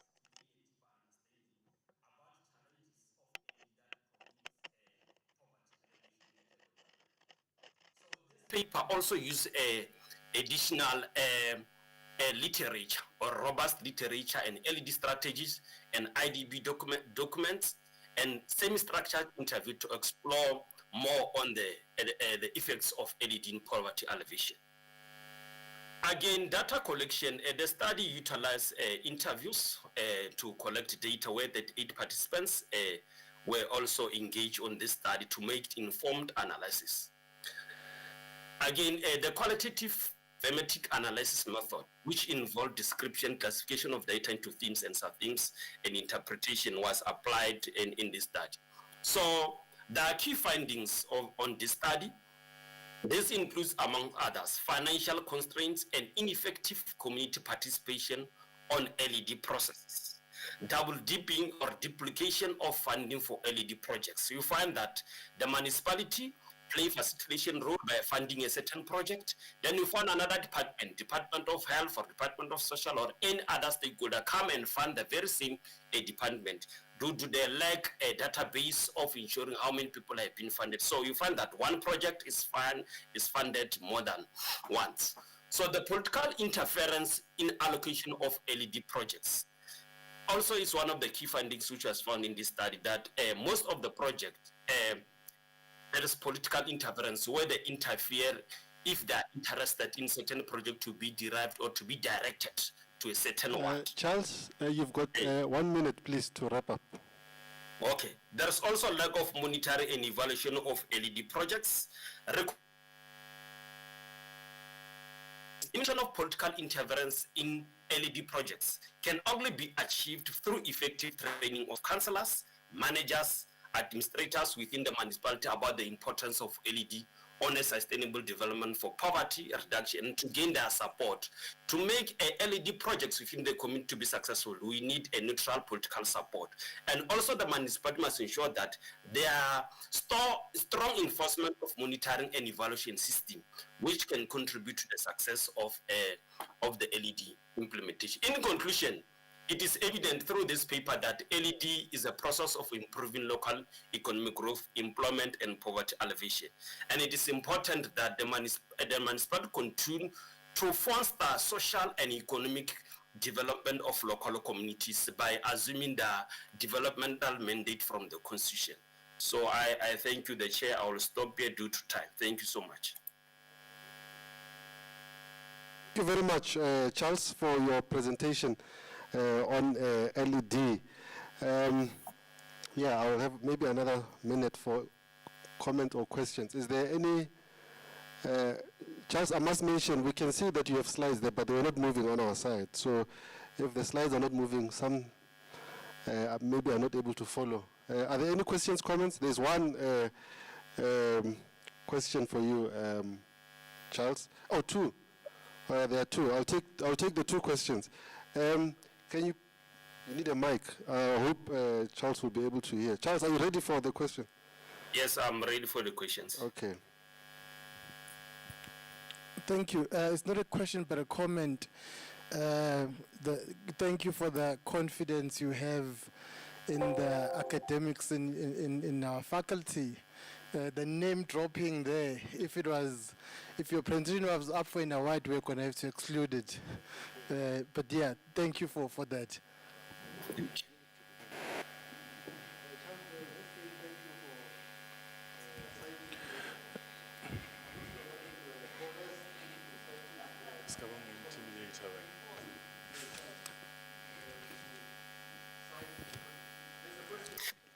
Hello, can you hear me, Charles? Yes, I can hear you. Thank you very much. I think it's going to be very helpful in your discussion that you zoom into what are the LED approaches that you're talking about, because you keep on saying LED approaches, so that it can be whole. And another thing is looking at a rural area, rural setting, to say how can the LED actually assist, looking at all the challenges that we actually continue to confront in terms of market and everything. How can LED assist in that space? Another thing, what are the best practices that you actually have in order to say we can use LED as an approach to poverty alleviation? Another thing, on the title, I think there's a little bit of misalignment between the title and the discussion, and even your findings, because you're looking at the effects of LED on poverty alleviation, something like that. But I get a feeling that you are, in your discussion, you're actually talking about the challenges of implementing LED in a municipality. So I think perhaps that you can either rephrase, because even in your conclusion, you did not tell us how how LED basically affects poverty alleviation. So I think there could be an alignment there. Thank you. All right. Thank you. Charles, I don't think you need to respond, because Matebula is here. He will add these comments into the paper, unless if he wants to respond. Charles, I can give you 30 seconds if you need to say something, please. Yeah, thank you so much. Just to respond a few, you spoke about the approaches. There are two approaches to LED, which is pro-growth LED approaches and also pro-poor LED approaches. For this paper, I was focusing more on pro-poor approach to LED. It's the one that deals with the issues of ensuring that the poverty is eliminated within the local areas or the communities. Then this one of pro-growth LED about the market, improving the markets, municipality being the facilitator to link all the SMEs and also the people to initiate the projects as well. So again, you was indicating that how can LED assist us to elevate poverty? So in my study, some of the things that I found is that when I checked some of the people, they responded, they only associate municipality as a service delivery institution. They don't know that municipality can play a role and facilitate for communities to have projects which they can lead them to agencies like WLEADER, which deals with local economy, so that they might be funded. So I think it is important that the awareness from the municipality, to indicate that they should raise awareness to indicate that how the communities to make sure that initiate businesses and projects which can in return reduce. I think some of them jog them down, so. That's fine, that's fine. That's fine. Thank you very much, Charles. Thank you for your presentation on LED. Yeah, you may now remove your video and mute. We'll quickly go on to the next one. Mtiki, I don't see Mtiki on the... is Mtiki here? Walter Sisulu University. I don't see Mtiki here. And if I don't see, I pass. Meso KK. I'm told Meso will appear here under Vuyiswa. You have to switch on your video so we can see it's Meso. Meso, you are next. May you please show your video and present. You may also unmute.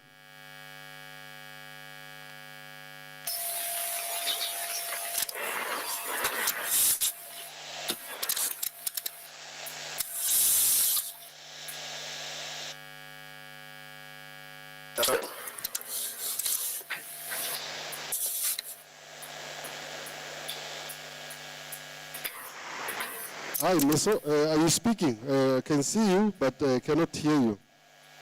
Am I audible? Yes. Can you hear what I'm... Yes, can hear you. Please present. Your 15 minutes have started. Okay, let me share the screen. Okay, a very good afternoon to everyone. And thanks a lot for the opportunity to be part of this conference and presentation. Right, so let me get straight to it. The title of the presentation is Urbanization and the Demise of Socio-Environmental Consciousness. Okay, and as the program suggests, I am Meso KK. Okay, so quickly, I have to just put it out there that I had to cut certain sections of my presentation because it was too bloated. And in the interest of time, I'll just mention which I omitted in past and the theoretical orientation. Right, nonetheless, right, the paper argues that brown environmental problems, urban settlements, and inequality are as a result of urbanization in South.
Residing in an urban area, you'd be faced by multiple health-related issues, especially if it's an urban informal area.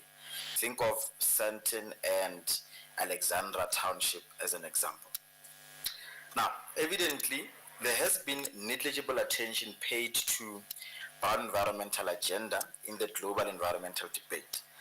And it is argued that the neglect of the Brown agenda is justified by the fact that environmentalism came up and grew at the same time as a middle-class urban elite in developing countries. And part middle class tended to focus attention on green concerns such as threat to the wilderness, wildlife. So environmental policy in developing countries are principally formulated by international local elites, politicians, businessmen who might have a direct interest and influence in such legislative framework. Now let's quickly address what brown environmental problems are and green problems are. So the term brown agenda is used to contrast with green agenda. Okay, the green agenda refers to problems associated with wildlife, vegetation, which is not the focus of the study. The brown environmental agenda refers to environmental problems associated with urbanization and industrialization. So a number of migrants move from rural areas, okay, and economically and less economically active areas and neighboring countries into South Africa, particularly South African urban spaces, in search of socio-economic emancipation. And these are people from different walks of life, okay? And their movement is predominantly precipitated by, of course, mushrooming industrialization, industries which have been formulated post 1994 to date in the formal economy. And obviously, the informal economy grew because the formal sector was unable to absorb, a majority of, people, both in the commercial space and the residential space. So informal economic activities, informal settlements, characterized by, brown environmental problems, as I've indicated. Okay. So before I get to waste management in the informal economy, so the paper is purely conceptual, okay, and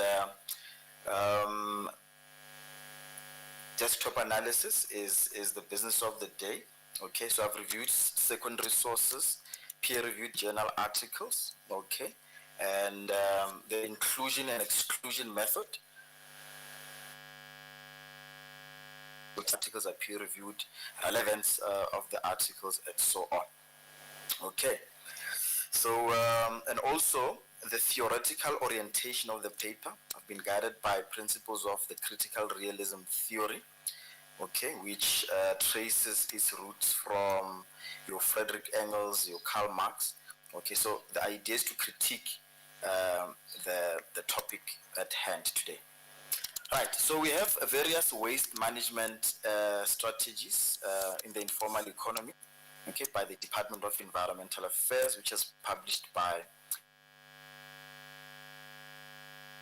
strategy. So it records that few waste management treatment options are available that are more expensive than landfill costs, okay. So these are, certain strategies according to this strategy to promote and minimizing reuse, recycling of waste in informal settlements, ensure effective and efficient delivery of services, ensure an integrated waste management system that's in place, okay? I won't go into detail into all of them in the interest of time. Right, okay, so however, looking at the National Waste Management Strategy published by the Department of Environmental Affairs, certain things are not clear. Okay, a number of unsubstantiated achievements have been reported. For instance, jobs have been created, 69,000 jobs have been created in the waste management sector. But the question remains, what kind of jobs are they? Okay, are the jobs sustainable? Okay, do they enable quality skills and transfer of to allow capacity building? Do the jobs remunerate employees in a manner that would reduce their income poverty? So a lot of things are not clear. That's why we I'm trying to contest this space to say the whole urbanization project has not, perhaps has not made justice to the socio-environmental aspect of people. However, the economy keeps growing, okay? We speak of economic indicators, GDP, GNP. Private companies are making profit. Mining companies are making profit. And perhaps at the interest of, the marginalized people in urban spaces, particularly in informal settlements. So that's the whole problem of the paper. Okay. Right, so a series of national policies were formulated in South Africa post-1994, from the RDP to the GEAR to the ASGISA to the New Growth Path, okay? And all these policies are predominantly conceived out of the principles of developmentalism, which are Western in nature, okay? And this brings us to the fact that, we are in a sort of a conflict here. We are trying to develop at the same time, trying to preserve the socio-environmental aspect of the people. So how do we do that? Okay, so that's the problem that we're trying to grapple with, and there still is a growing debate on that in the body of knowledge. Now, aftermath of industrialization, there's a universal conceptual notion that the aftermath of industrialization, which is exhibited through the release of toxins, fumes, gases to the environment, have a direct impact on the climate, agricultural sector, and subsequently national food production. Okay, we see, for example, what's currently happening in the international space. There's a hurricane, I think,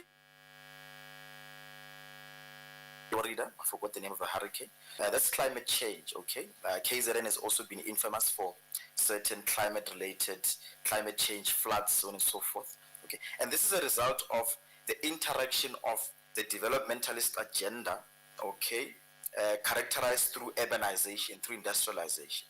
So, and if it's not controlled, we're going to have such long-term issues that affect the interest. Niso, you've got a minute to wrap up. Okay, let me go to the way forward in conclusion. So the article suggests that companies that have a carbon footprint in the urban space be more proactive rather than reactive in environmental destruction. For instance, we can look at the polluter pays principle, which has received heavy criticism from scholars in that it allows for the commercialization of pollution. So certain companies have a license to pollute. For instance, Anglo companies can afford to pay the polluter, afford to pay the fee to pollute. Harmony Gold is a multi-million rand company, can afford. So what I'm saying is, pollution is commercialized, it's given to the highest bidder, and the people that suffer are the ones on the ground, all in the interest of creating a profit and growing the economy. Okay, so it needs to come clear in our policies as to what balance, where is the balance being struck in terms of growing the economy and feeding socio-economic consciousness. Now, in conclusion, quickly, the article recommends that urban governance and administration should place concerted efforts towards striking a balance between industrial development efforts and socio-environmental consideration. Okay, public and proactive in dealing with issues that precipitate environmental problems rather than employing a firefighting approach. So more than enforcing bylaws, there's an opportunity to environmental problems to create jobs for the people who are most likely to find unemployment in the formal economy.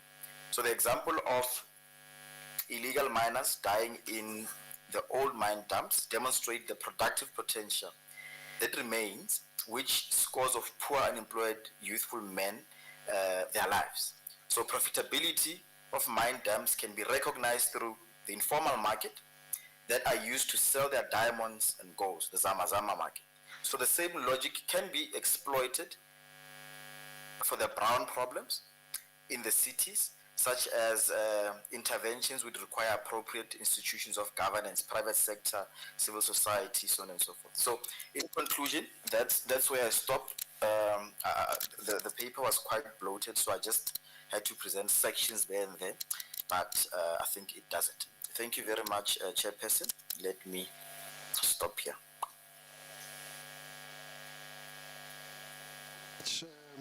Meso, for your presentation.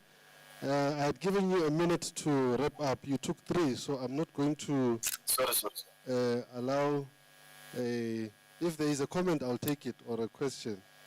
1. You have 1, so I'll only allow 1 question because we don't have, or is it 2? I hope it's a comment and it's a short one. Or is it a question? Yeah, it should be a question. Okay. A comment, perhaps. Can you hear, Meso? Yes, sir. Thanks very much, Mr. Miso, for such an intriguing topic. Maybe just bring me on board. I've been struggling to follow here, particularly in relation to the theoretical framework, the critical realism theory.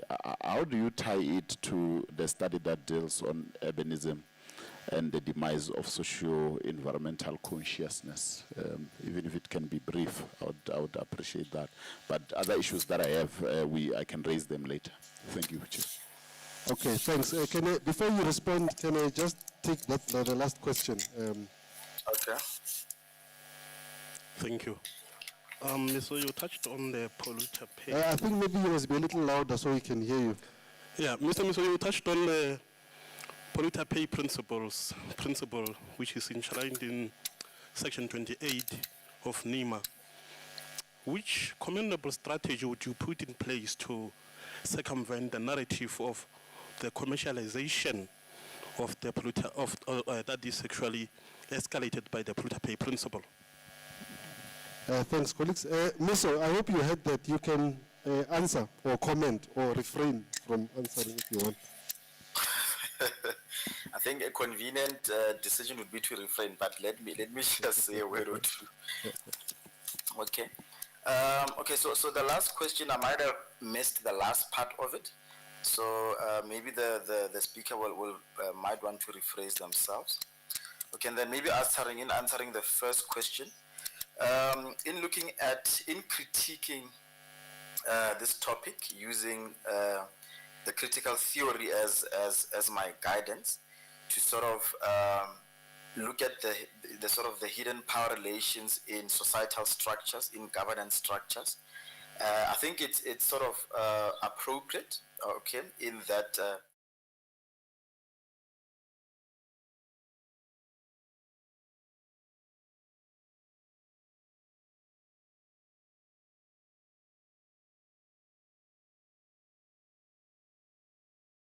Through that logic, to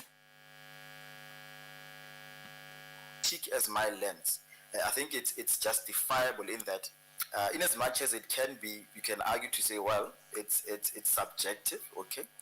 Subjective as it is, okay, we see that we have the top 1%, that's still on the top 1%, and these might be individuals who resist environmental legislation. For instance, let's look at the ownership of nature reserves, the ownership of land in South Africa. It's in the hands of the elite.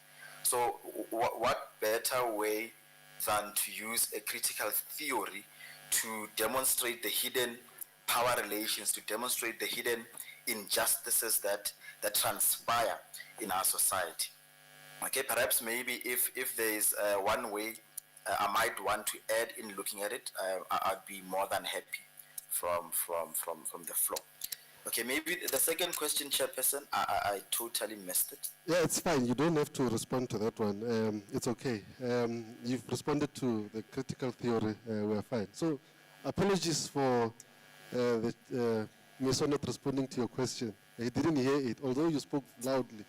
Thank you very much, Miso, for your presentation. Ladies and gentlemen, a round of applause for Miso.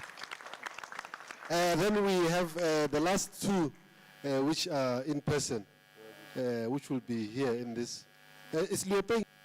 Oh yes, Leopeng, I thought you would be, do you want us to usher you in song? Where is your presentation on this device? The IT folks, can you assist her to project her?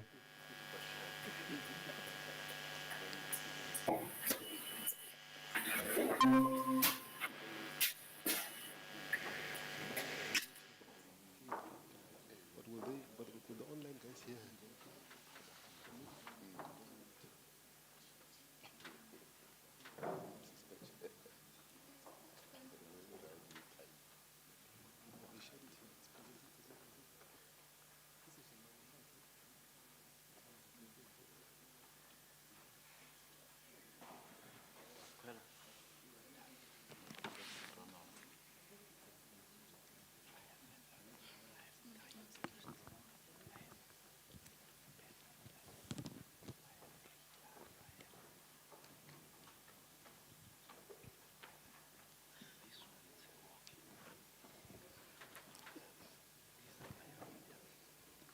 Good afternoon, ladies and gentlemen.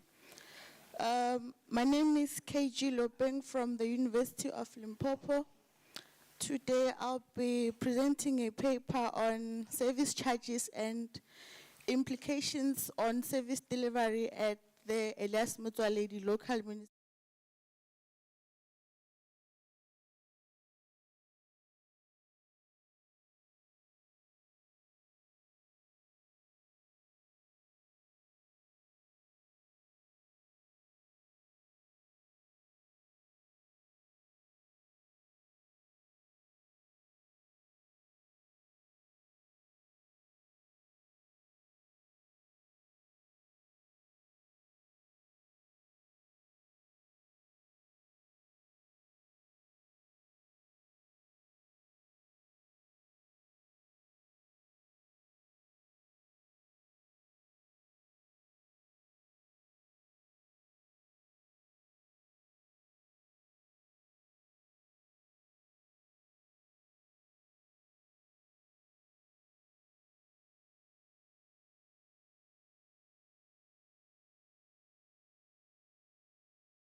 debts of others be paid.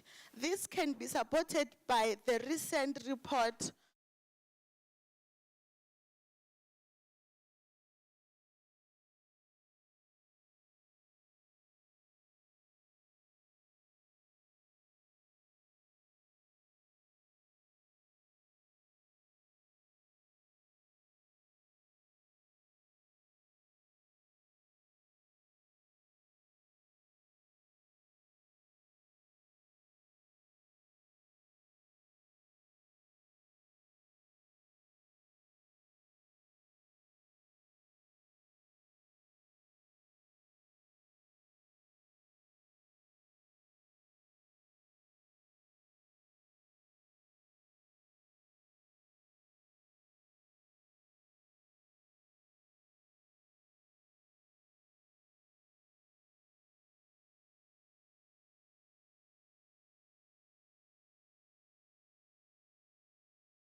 to the communities to have tariffs and levies on the services that they provide. And also the Municipal Finance Management Act also supports that, not forgetting the white paper on local government 1998.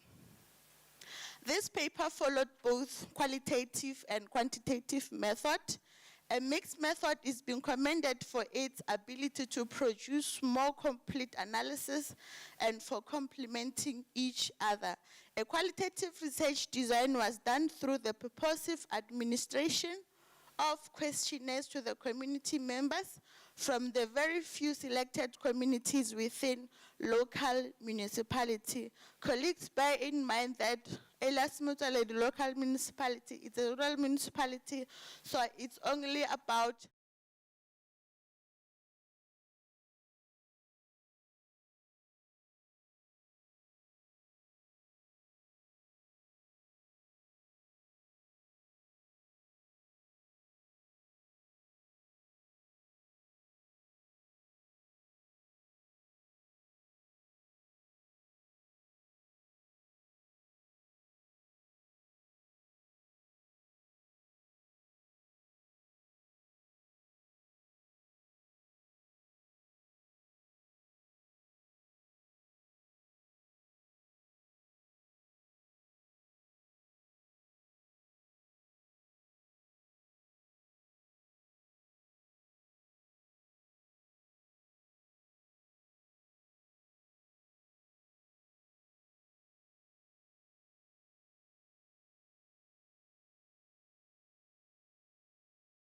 that were interviewed agreed that the municipality experiences challenges with non-payment for municipal services. Therefore, it is without doubt that the municipality has non-payment challenges, as 80% of its communities are rural villages and only a small percentage is made up of urban area or suburban area, as I have already mentioned.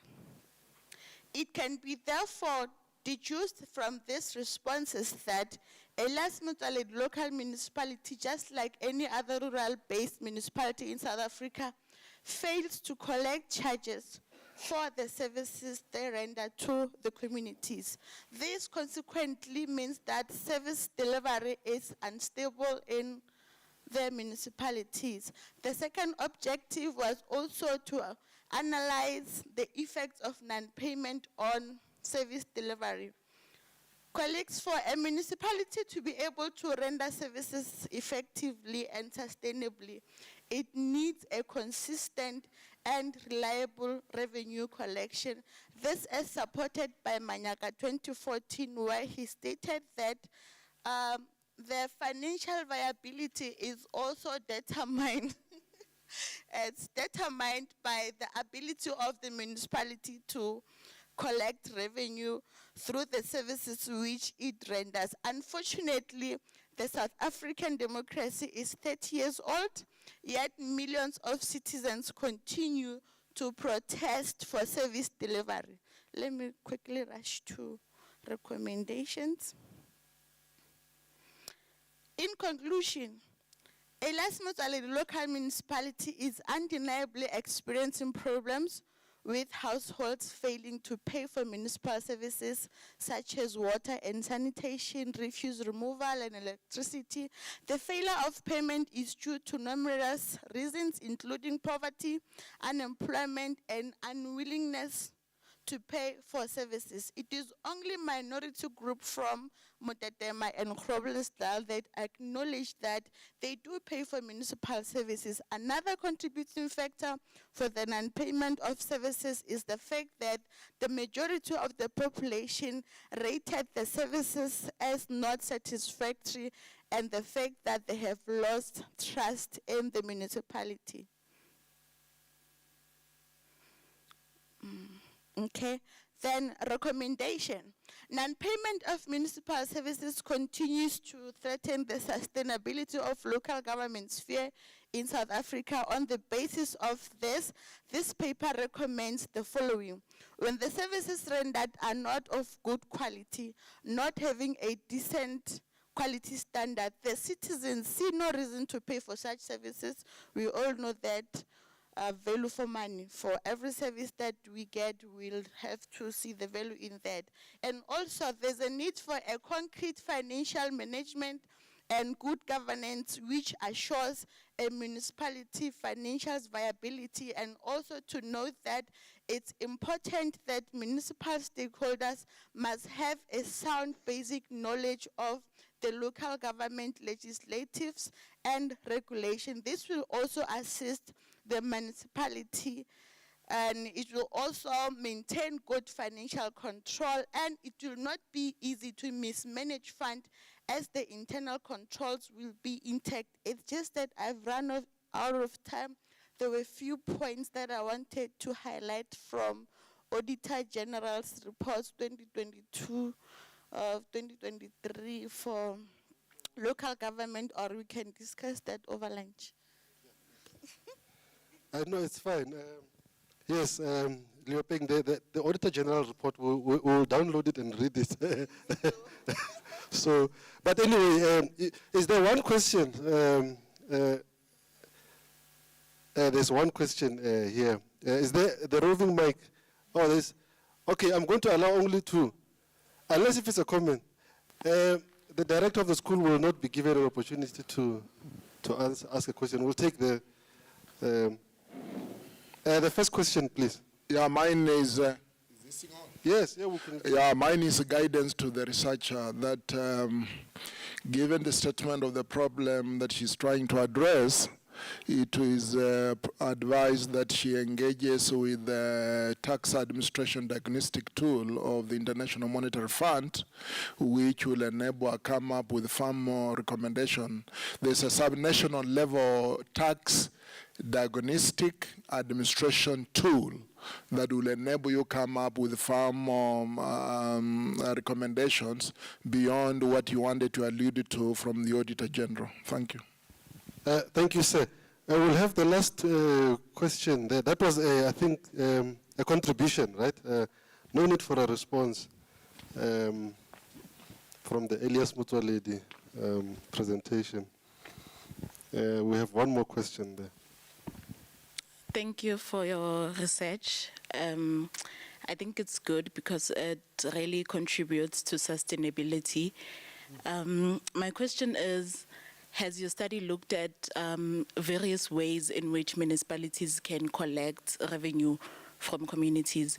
Because sometimes I feel like, yes, there is a problem of unemployment and people not being able to pay for services, but there is people in the community that want to pay, but they are unable to pay because maybe if you go to the municipality and you try to pay, there's a long line, someone is not at work, someone is at lunch.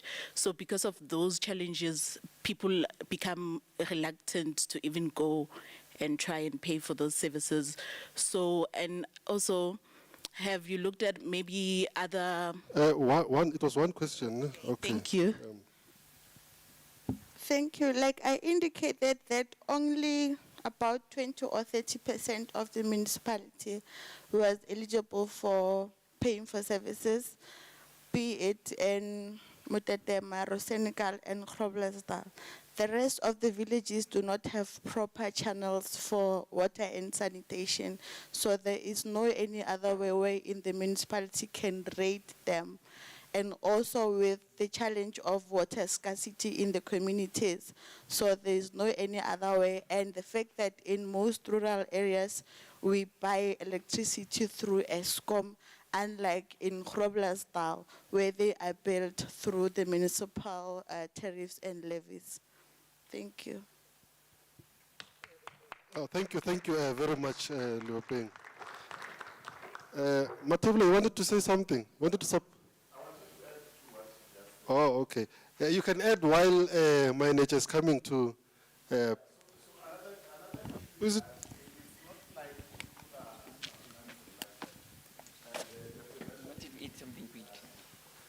Possible.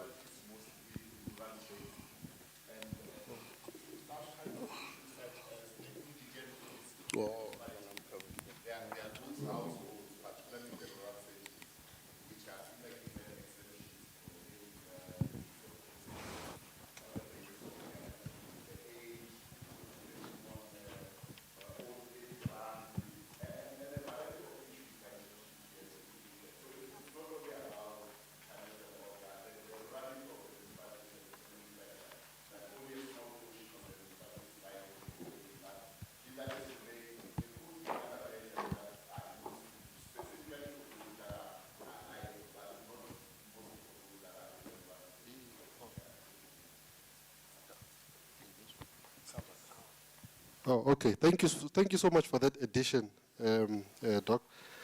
We have our last presentation here. Is someone saying something?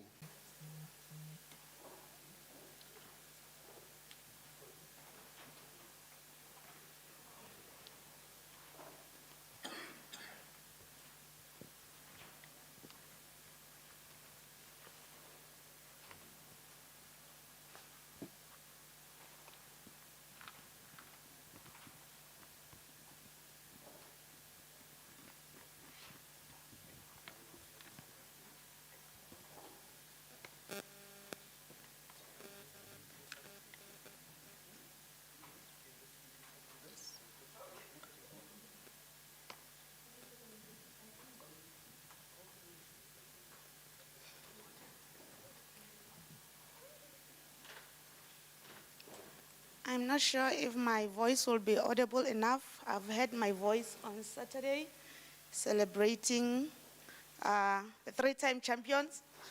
I know the friends of Stelis will not be impressed with this announcement. And please allow me to make a disclaimer. This paper is still work in progress. It's a conceptual paper, so I just put everything together for the purpose of being in this conference, because this is an historic event, the first FML conference, so I couldn't miss it. Good day, ladies and gentlemen. My name is Manager Refilwe. I'm a master's candidate at University of Limpopo, Public Administration, and my research factors or focuses around LED and governance. Today, my presentation is on the coalition government, is understanding the storm of political confusion in transition from single-party rule to coalition in South Africa.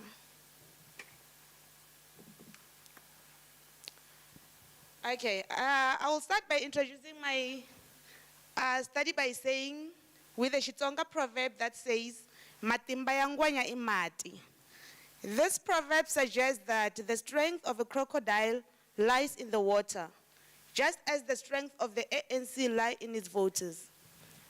This strength was tested through election outcomes that coerced the country transition from a single party to coalition. The transition from single-party rule to multi-party democracy has been a notable trend across Africa in the last 2 decades, according to the research by Conman and Piri. While some countries have managed successful transition, while some countries have managed successful transition, as the pioneer countries such as Portugal, vividly showed transition can be well planned and implemented in a way that results in comparatively positive dividends for citizens in a country. However, many African countries, nations face confusion and instabilities, such as South Sudan, Chad, Niger, Libya, Mali. The list is long, according to the research by Ed Young, 2022. This presentation examined the complexity of coalition government in South Africa, particularly in the light of the recent political shift following the 2024 national election. Okay, the background of single-party rule in South Africa, but its practicality is extremely new. South Africa's political landscape was dominated by the ANC since the advent of democrats, operating under a single-party system for 30 years, according to the research by Everett, Pakin, Isike, and Onapanjo. Recent call for coalition government reflect a growing demand for democratic pluralism, more presentative governance. This shift towards coalition governance has been catalyzed by the need to address historical governance challenges. This statement is increasing desire among the public for a political system that includes multiple parties, view and viewpoint, rather than just one dominant party. This push for coalition governance is driven by the need to overcome past issues related to how the government has been run. Essentially, people are seeking a more inclusive and representative form of government that better reflects diverse interests and addresses previous shortcomings in governance.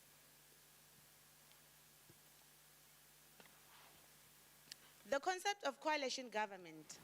Mokhosi et al. Understand coalition as the collaboration of at least 2 political parties that work collectively in parliament or government depending on the election's outcome. The coalition approach, according to study by Sikatle and Sibula, ensure that even smaller and less powerful political parties have the opportunity to articulate their perspective both within the government and during the development of public policies. Coalition government occurs when elected political parties engage in negotiations and form a coalition government in the absence of clear majority, according to the research by Jordan. According to Manager in Malaji 2024, in South Africa, for an example, a coalition is structured as a compact organization, such as Stokvel, wherein participants can engage irrespective of their cultural background. The primary objective is to collectively fulfill needs and mutually benefit one another. As indicated, this paper is conceptual and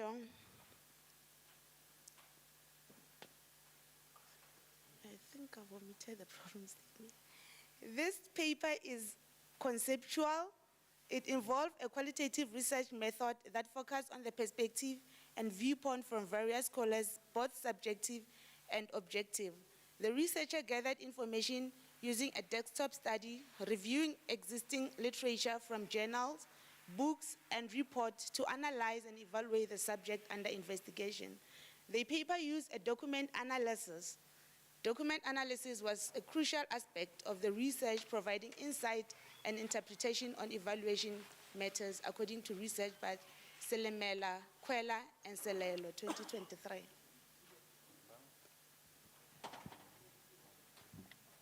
Here's the problem statement. So the shift has brought various dynamics, including different parties joining or siding with specific faction.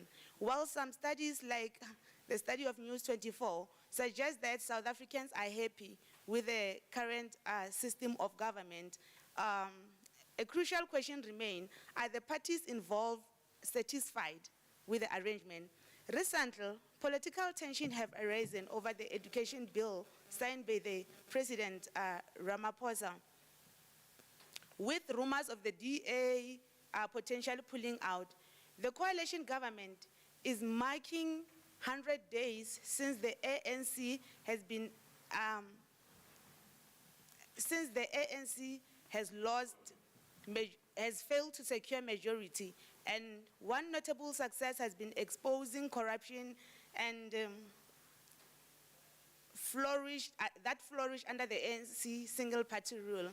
For an example, once the GNU was implemented or was introduced, we've had the Minister Mackenzie revealing the beneficiaries of those who received some grant during COVID-19. However, challenges persist, such as lack of uniform policy, direction, and threat of withdrawal from the coalition, exacerbated by the absence of legislation governing these alliances. The impact of transition from single-party rule to coalition. Here are the factors. The first one is increased political competition and diversity. The emergence of new political parties and the increased influence of smaller parties will lead to greater political competition and diversity of perspective. With a growing number of political parties in a country, prophetically, coalition government is inevitable. Decentralization of power.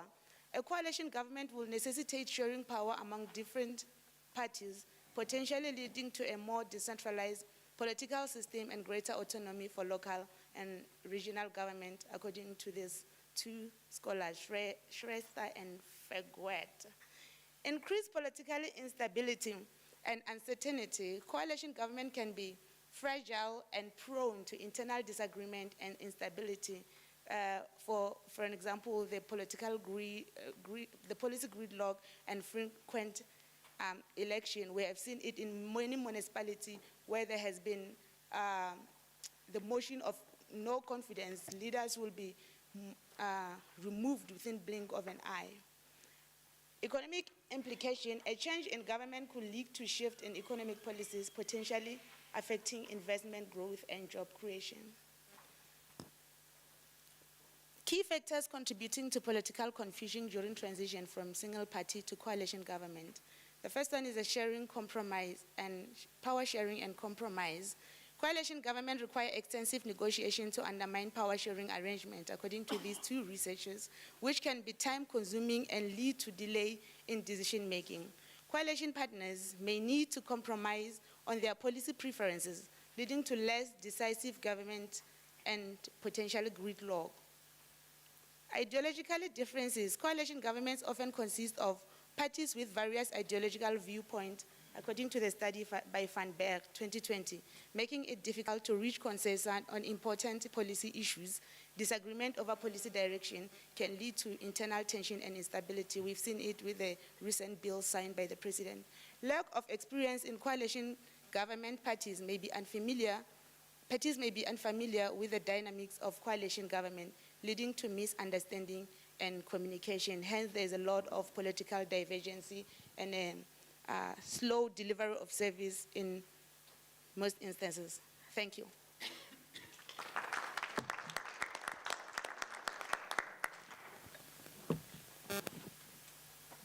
Thank you very much for your presentation. No, I had not stopped you, but it looks like you finished your presentation. Hey, already someone wants to ask a question. I had not even made, I was not even sure whether I'm going to open a round of Q&A. But okay, let's give that question for you. Remember, it's a work in progress. I know that this topic can generate a lot of interest. Okay, let's go with the question. Okay, good afternoon. I'll try to keep it short. Just the first one as a recommendation, and maybe I should also commend you for your presentation. The recommendation being perhaps for your presentation, try not to read, because now we are not focusing on your presentation, we're focusing on what you are reading and how you read it. The last thing that I would want to ask in terms of the presentation, you mentioned that there was a reveal that people are happy with the GNU, which was recently implemented. And I think when it comes to politics, there's a reason why we need to have 5 years so that we can re-elect. And in my opinion, that means that we can all agree that it takes time for one to actively see if something is working or not. So isn't it too early for us to make perhaps such statement that people are already happy with the government of national unity? Thank you.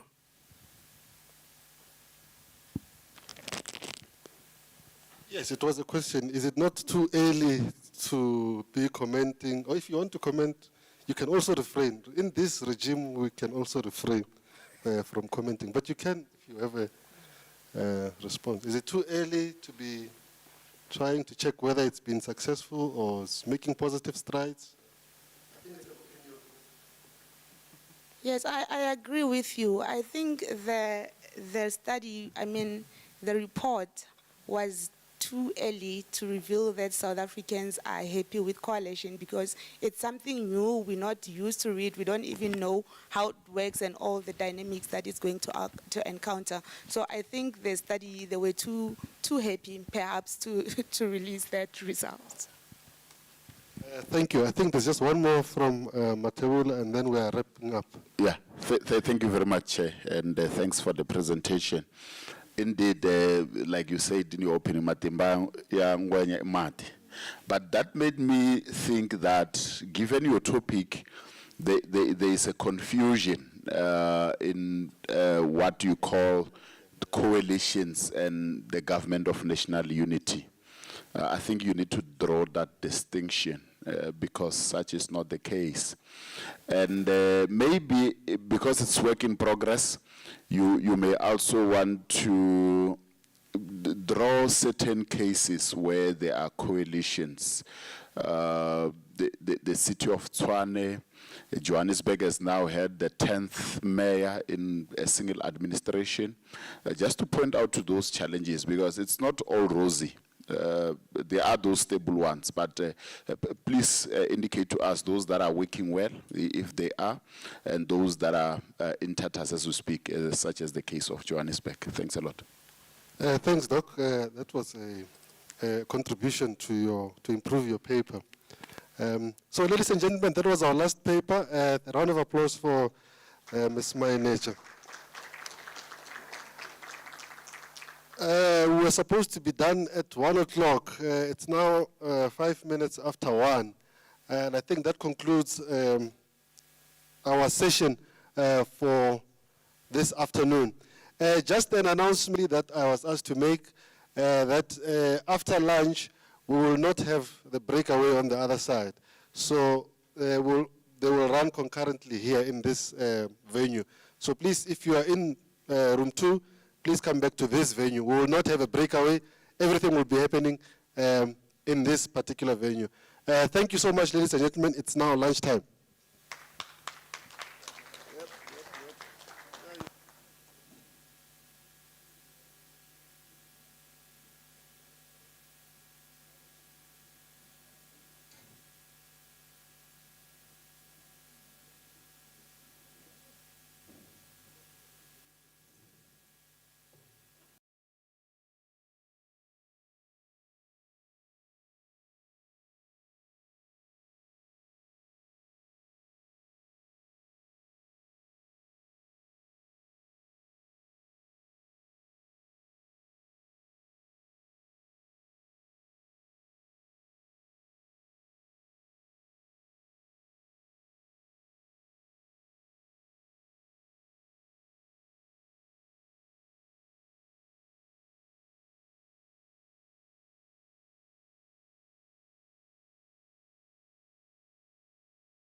We will not be typical and call this a graveyard slot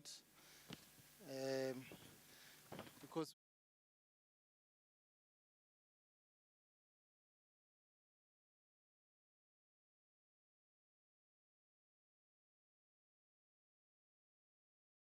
our session chair will be Ms. E.M. Chico. Oh, Ms. Chico is here. She's going to be our session chair. And I hope we only have 3 presentations. And then we can, then we can then go and prepare ourselves for the dinner. So I'm going to now hand over to our session chair. Thank you, Ms. Chico.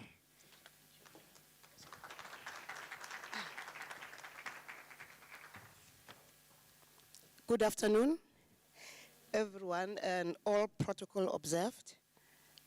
My name is Esther Chiru, not Chigo, Chiru. Yes, I'm from the University of South Africa in the College of Economic and Management Sciences. I'm going to be your chair. I heard yesterday somebody said this is a graveyard session, knowing that the tongue can be so powerful. I'm not going to say that. It's a vibrant session. Yeah, and I'm expecting you to engage with our speakers, just to encourage them, not to grill them. Our first speaker in this last part, I know you are tired and you are looking forward, not for tonight, but to go home. How is that?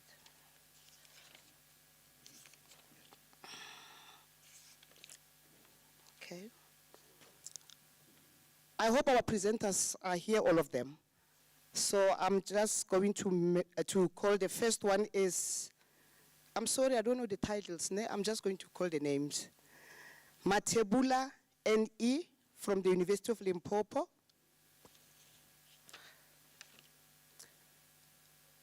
The title reads, Decoding Success, Exploring the Factors Influencing the Growth of Social Entrepreneurship in Mpumalanga, South Africa.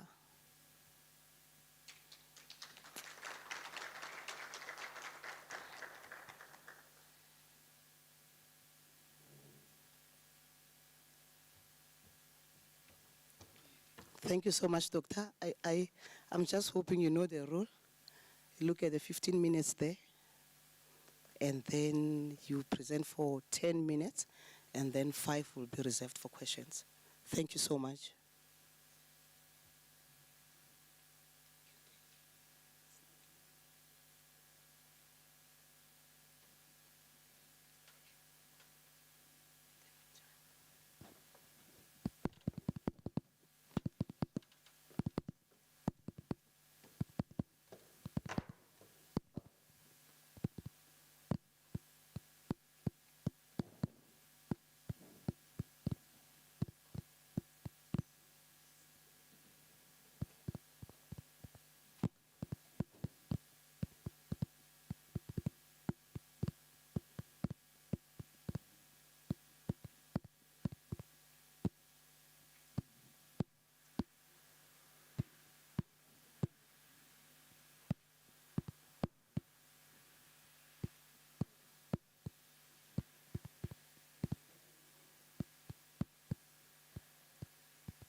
Okay, colleagues.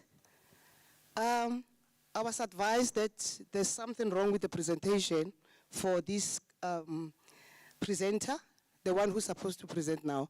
So to save time, I'm going to call upon the next presenter. We're just hoping that his or her presentation will be ready. Yeah, just to save time.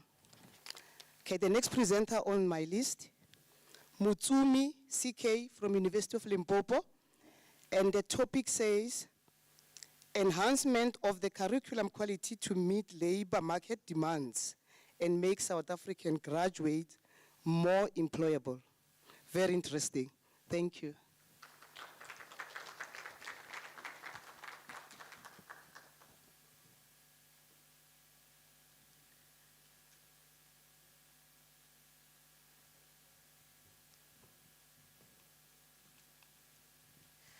I had one speaker previously in the previous presentation. They were mentioning that even retailers, I don't know, somebody was on the social media saying retailers don't find us employable. How can you are a retailer, then you are saying a graduate is not employable? So something is wrong. So we're just looking forward that maybe you'll bring us closer to the solution. I hope I do. Thank you so much. That was an ambush, hey? I wasn't expecting that. Straight from the bathroom and then my name, okay, but it's fine. Good day, everyone. I hope you are all doing good. My name is Khotatso Mutsumi, and I am very passionate about quality education, and I'm also a social entrepreneur. So this topic hits home because, you know, I constantly see this every day, and I am youth, obviously. So what I would like to start with the background and the introduction, because in every single thing, especially in entrepreneurship, there's always a why, you know. I just want to take you through why the curriculum is where it is today. So most South African curriculums use a theory-based approach which stems from the Bantu Education Act. The Bantu Education Act is a law that enacted in 1953, which was basically used to govern the education of non-whites and black people.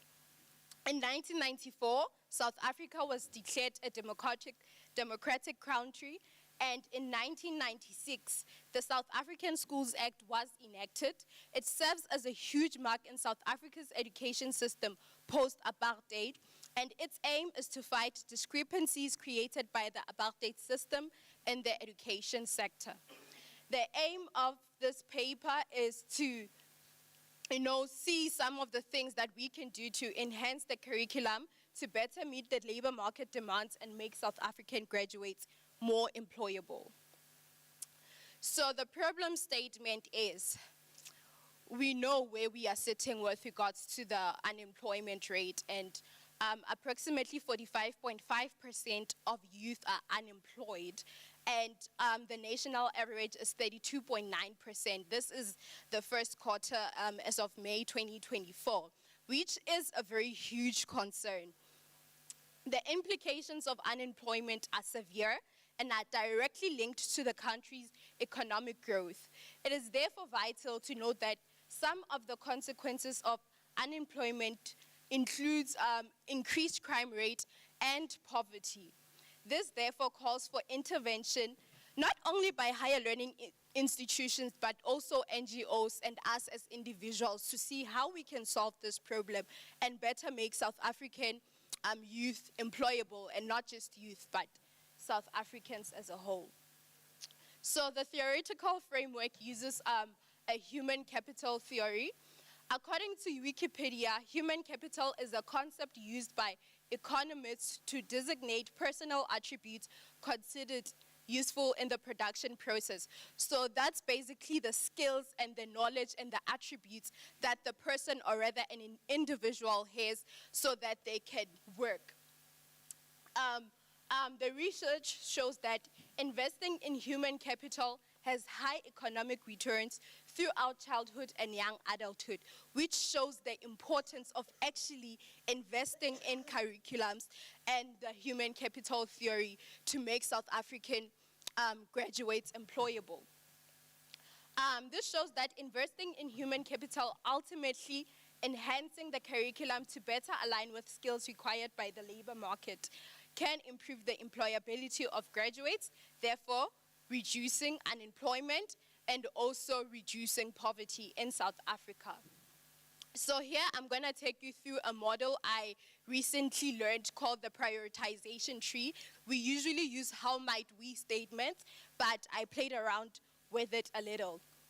So the main theme, or rather the governing theme, is the enhancement of the curriculum quality to meet labor market demands and make South African graduates more employable, which then gives us the most important issues that we need to address to better make sure that we solve this problem. So under this, the governing thought, we have three themes: moving from theory-based approach to practical-based approach. Number 2, implementing adaptive and inclusive curriculums.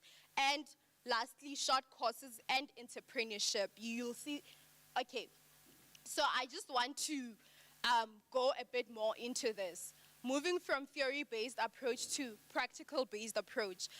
If you actually check, the education system currently still, still uses the Bantu education system. I mean, it's not an easy process to transition to, a more practical-based method. But what a theory-based method basically means is that we learn through discussions, writing assignments, and it's mostly based on writing as compared to practical-based theory. With the practical-based method of learning, it basically means that we actually learn by doing things.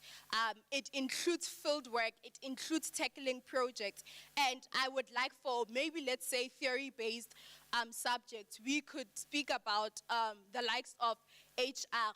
We could look into actually making students create projects of how to make HR, like how to, with HR, we could look into actually making learners create how to build KPI models, how to, anything that is related with HR, and how to create payment packages. So this is what the shift would be. With regards to implementing adaptive and inclusive curriculums, I separated this because I didn't want any confusion. So with adaptive, let me start with inclusive curriculums. What I mean by inclusive curriculums is that it means that we have 3 types of learners. We have the kinetic learner, the auditory learner, and the visual learner. The visual learner learns by seeing. The kinetic learner, which is something that we are trying to emphasize, learns by doing. And the visual, kinetic, and auditory learner learns by listening. So we can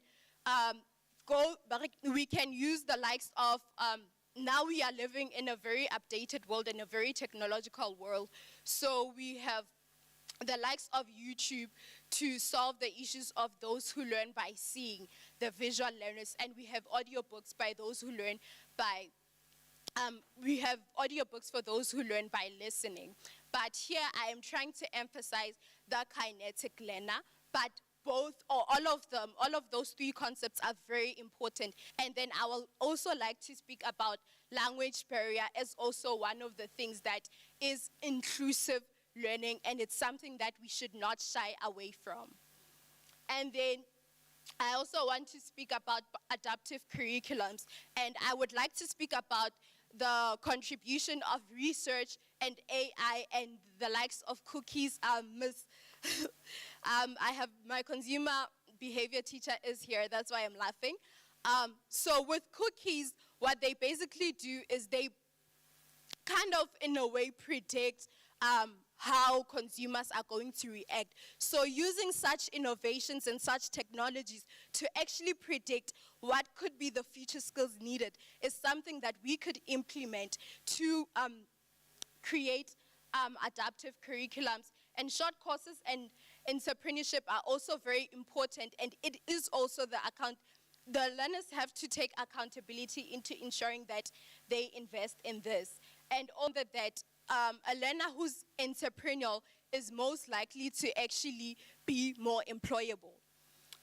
The empirical literature, As described by Gumete, the education system still bears the legacy of apartheid. This system uses a theory-based approach which intentionally provides non-whites with low quality. And Wood, Ohol, and McCarthy emphasizes that a quality curriculum should emphasize students' ability to comprehend, analyze, and apply academic content. Rumigans, Scoop, and Bioselt emphasize the importance of higher learning institutions in continuously enhancing the curriculum to encourage an adaptive curriculum system to promote sustainable curriculums.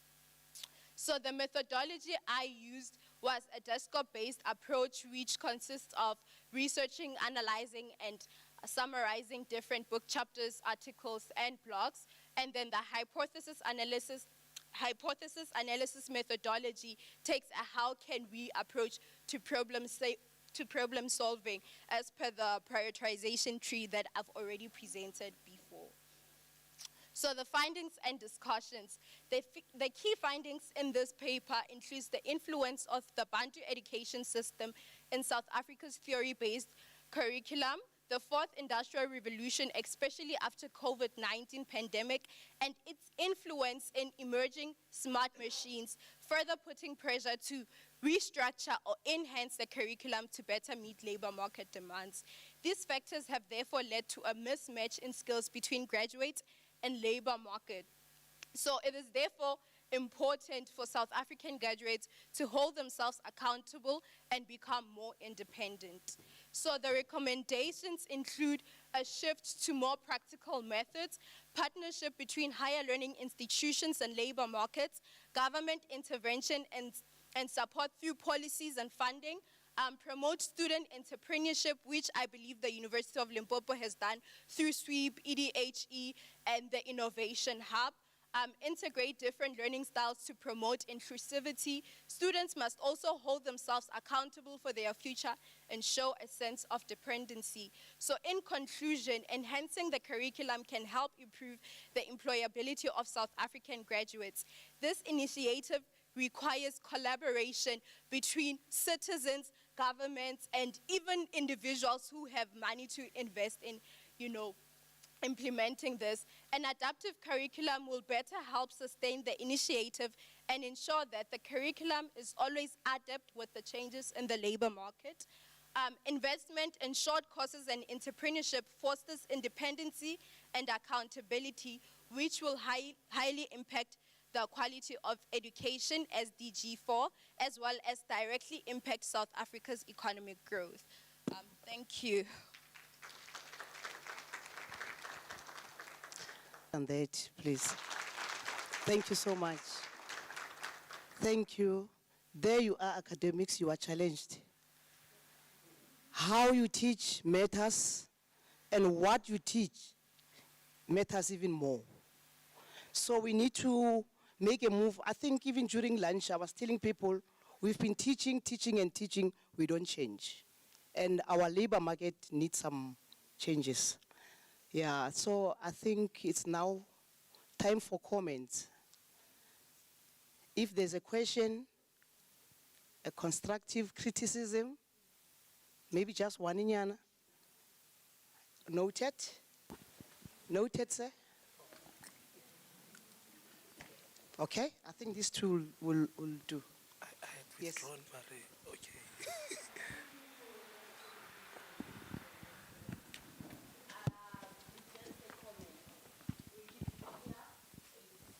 Not a reliable source. So if you present something and you mention that website, then you just be like, your evidence is based on your personal feelings. Because you can change, anyone can write anything in that website. So please check your reference. Thank you. You are noted, sir?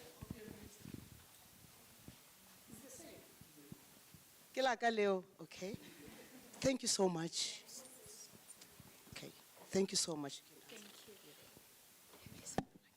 Oh, also on the Wikipedia, you'll see that underneath that, there's also another source that actually backs up the Wikipedia one. So, yeah. it's already backed up there. But I do appreciate that comment. I do. Thank you so much. The last one. Thank you very much, and thank you for a very insightful presentation. Mine is is just a comment. Maybe you can consider, I saw the model prioritization model. So the first point where you recommend that we move from theory-based to practical-based teaching, I would suggest that rather we try to combine a bit of both, because the theory is still necessary for one to practice. It gives them the basic of knowledge, so maybe consider that, but otherwise, excellent. Thank you very much. Thank you, thank you. This is just a short thing, but I did, in my research paper, emphasize that we do not disregard the theory part of it, because it is also very important. Thank you very much. Thank you so much. Another one, please. Round of applause. Thank you. I'm not sure if Dr. Matebula, you are ready now.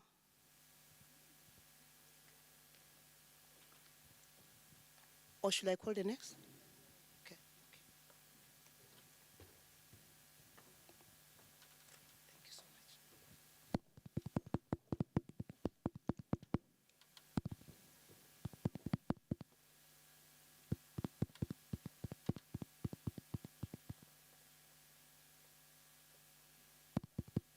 Thank you, Chairperson. So, colleagues, don't worry. I'm dealing with a sabotage here. But let me see how I manage it, because the presentation that I initially sent suddenly disappeared. Then I thought I won't disappoint. Let me just present whatever it is that I have here. But it's not just whatever. It's a very good study.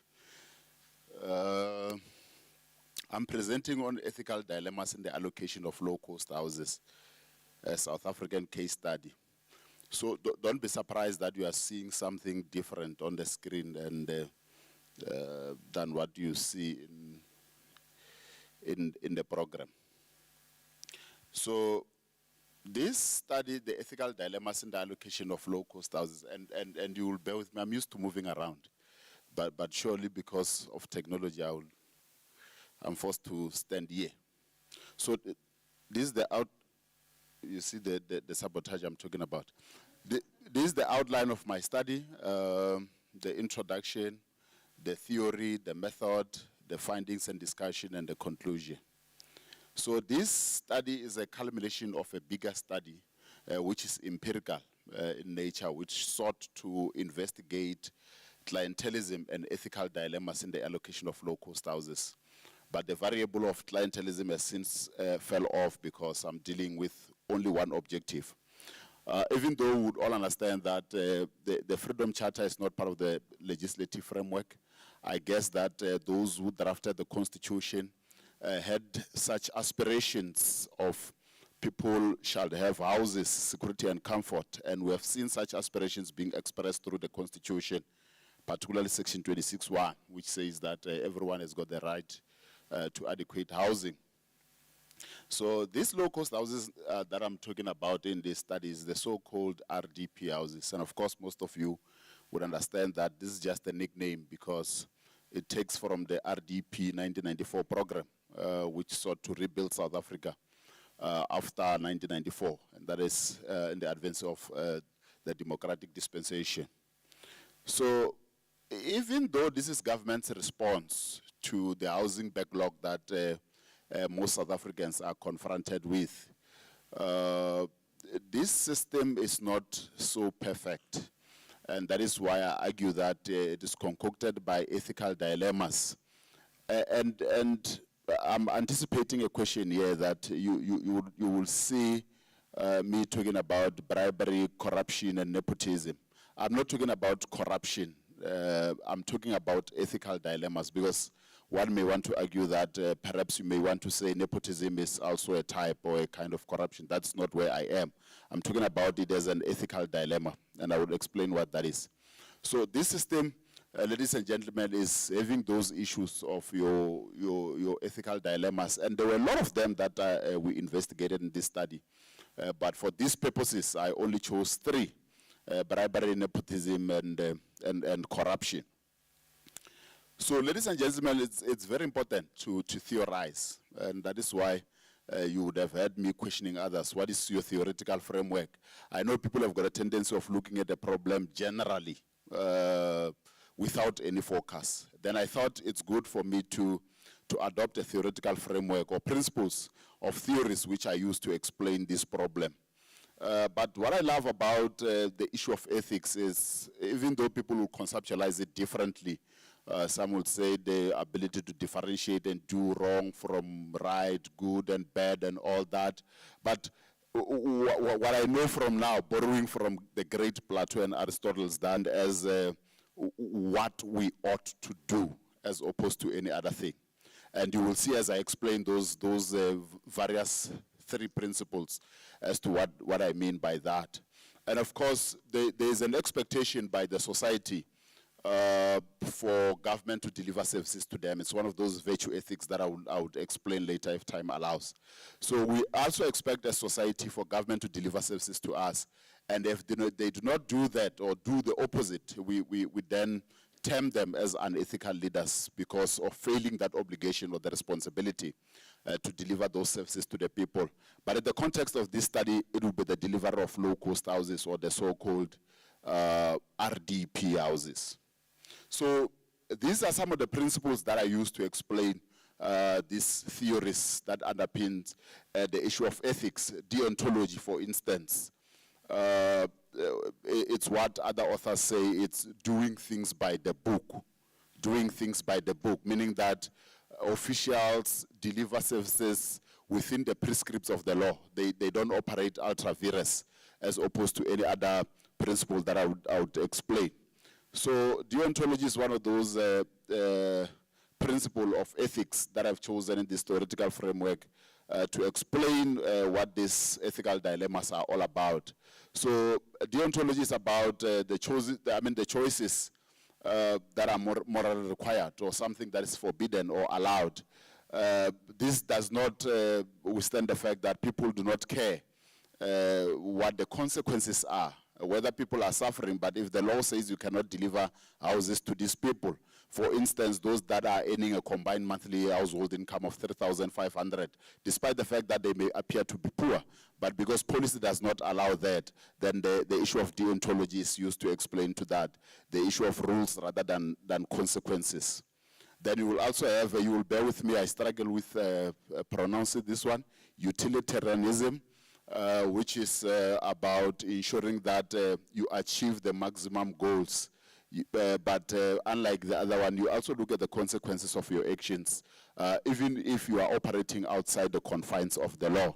That is what the issue of utility is all about. So here we are basing this theoretical principle on the issue of the fact that you must be able to take rational decisions, which may not necessarily be allowed in law. But of course, because they are for the better of the society, then you are able to do that. I'll not explain what rights are. I want to assume that all of us would know what rights are in our context. And we know that there's the Constitution of the Republic that explains the rights of the people, particularly the Bill of Rights, Chapter 2 of the Constitution, which explains, and I've said Section 26(1) deals exactly with the problem at hand here. Then you would have what we call virtue ethics. That is something that we struggle with in the South African context, the issue of consequentialism. We hear people saying that the rules are there, people are breaking them every day, what is the problem? And then we always say that there's consequentialism. But the problem with this approach is the fact that sometimes people are judged on the basis of their character. And we know that people change. Just like our government officials, they can stand up today and say that we are doing well, we want to do well for our country.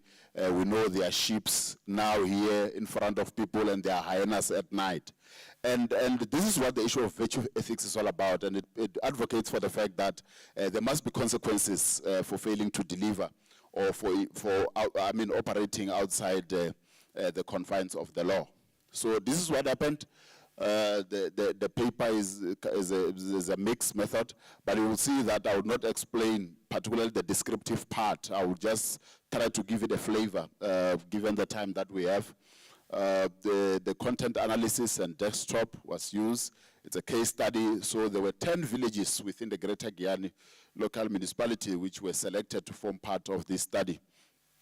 So through questionnaires and interviews, that is when data was collected. 30 households per village, that is per 10 villages, meaning 300 in total. So in short, without looking, because there are numbers that are need to be read here. The issue of nepotism, as I've said, that I'm not looking at all the ethical dilemmas, only those that are of interest and as the chosen objective. The issue of nepotism there, people giving houses to their girlfriends. And I'm not saying there's something wrong with giving a house to your girlfriend, but only if they qualify. And you will see that in these findings, it can be seen as one of the findings of this study, whereby those that are without low-cost houses are of the view that houses are allocated on the basis of nepotism. It's such an interesting finding because those that already have benefited from low-cost houses would not be able to say that there's nepotism in the system. Only those that have applied and are yet to be given those houses, I don't know, they've got this thing to say we are not getting the houses solely because we are not friends or relatives or brothers of those that are entrusted with the power to deliver those services.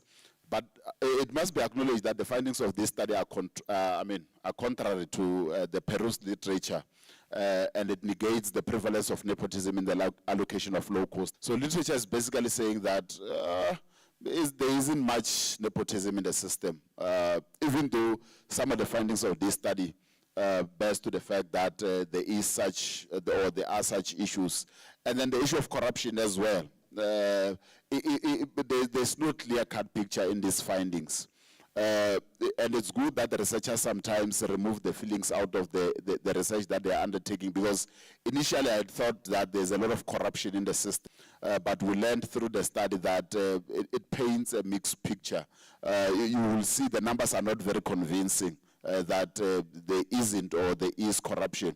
So it triggered mixed reactions. However, one can see that particularly the application process of these RDP houses is manifested with corrupt practices, and this confirmed by a study by the Legal Brief, which reported, I think it was time ago, now it should be worse, more than 2,600,000 cases of corruption in the allocation process.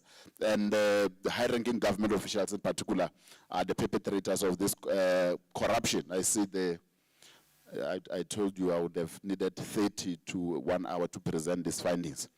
So the paper attempted to provide a theoretical framework which is relied upon to draw interference in the current discourse and the methodology used to gather the primary data. So the aim here was to check the existence and the prevalence of ethical dilemmas that I've already mentioned, using some certain villages within the Greater Giyani local municipality as a case study. Though there is a lot of literature that points out to the extent of the ethical dilemmas, the findings provide something different. Therefore, it can be concluded that although the low-cost housing system is deemed to be mainly corrupt, the case is not, the case is not very dire in the selected area of study. And therefore, it can be recommended, or one of the recommendations is the fact that the issue of political interference and others should be guarded against. I think in the interest of time, I'll stop here, Chair. A round of applause. Thank you so much, Doc. Let me just take it first, just a little bit. Why are you checking ethical dilemmas from the recipients, but not from the administrators who should give these houses? Because those are the ones who will tell you what ethical dilemmas are we facing in giving out these houses. Thank you. So the study did look at the officials. As I've said, it's a culmination of a bigger study. So this is a segment where we are looking at the beneficiaries and those that have applied. But of course, there are findings, and you would understand and bear with me that it's not common cause that the perpetrators would agree that these dilemmas exist there. But there are findings that deal with that segment of the study. I just thought maybe we'll get some whistleblowers who can share with you, but it's fine. Can I have some two noted? One. Where? At the end. Okay. Two. Okay. Thank you, Matabul. I just want to check that, if there is a criteria for, to receive a low-cost house, and who sets it. And I'm asking this because I'm from a small town, a village town, Escott, and then what happened in our villages was a blanket approach because of electioneering. So we're going for local government elections, and then suddenly everyone was going to receive, a low-cost house. And that was problematic because there are families that don't need that house, but in fact, you then find that the politics, so the councillor wants them to receive the house, on the basis that these are the popular families in this village. So to me, to be re-elected, they must. So everyone just gets the house, even if they don't need it. So what are the requirements? That. Thanks a lot, Mr. Njogo. You would have heard when I started that this study was about clientelism and ethical dilemmas. And then clientelism, you will understand, is that exchange between the parties themselves, ANC, because now we're going for elections, they promise people houses on the basis that they will vote for them. Though that variable, I said, we put it aside. It happened a lot, even in our area of study, that people they're using that. The same thing that happens with food parcels and any other government amenities that are used by those that are in power. It's not a matter of who chooses and where it comes from. This is a legislative issue. But one of the main criteria, as we have seen, in some we've heard that they got an RDP house because there's somebody who's disabled there, because fence and all that. But one of the principal criteria that are used there, it's a house should have not more than 3,500 combined monthly household income. So 6,000 in one household, and they still get an RP house. So that is outside the confines of the law. That is outside the confines of the law, like I was saying, in terms of the virtue ethics. But it always happens. Should I ask? Oh, okay, thanks. Thank you, Matabul. I just want to check, in the bigger study, did you know conflicts of interest to be part of the dilemmas? I just want to check if that appeared in your study. There is a lot of it. A lot of conflict, not only from politicians themselves, but officials. So there is such an element. Is there anyone? Oh, okay. I think this is the last one.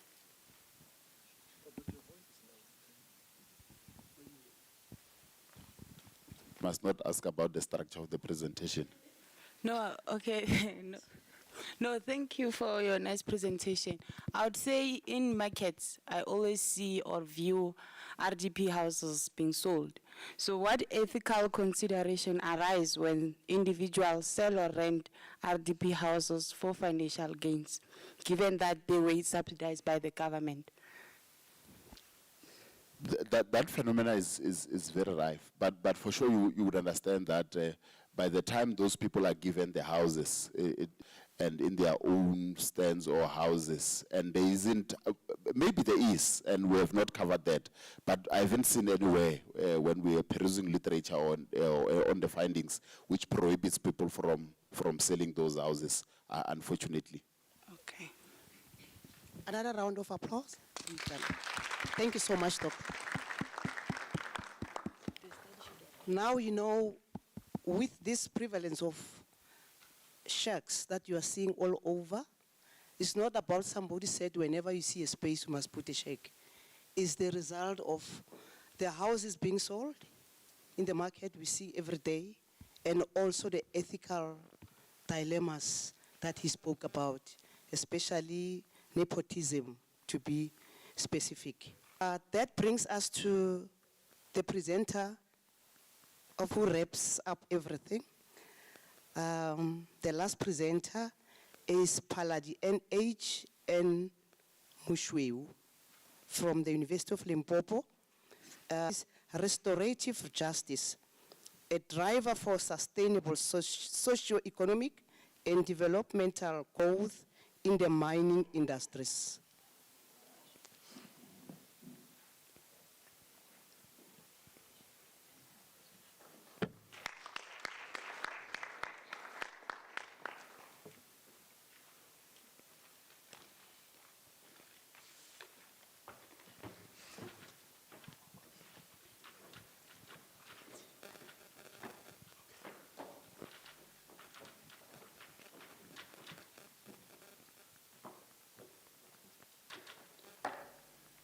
Thank you very much.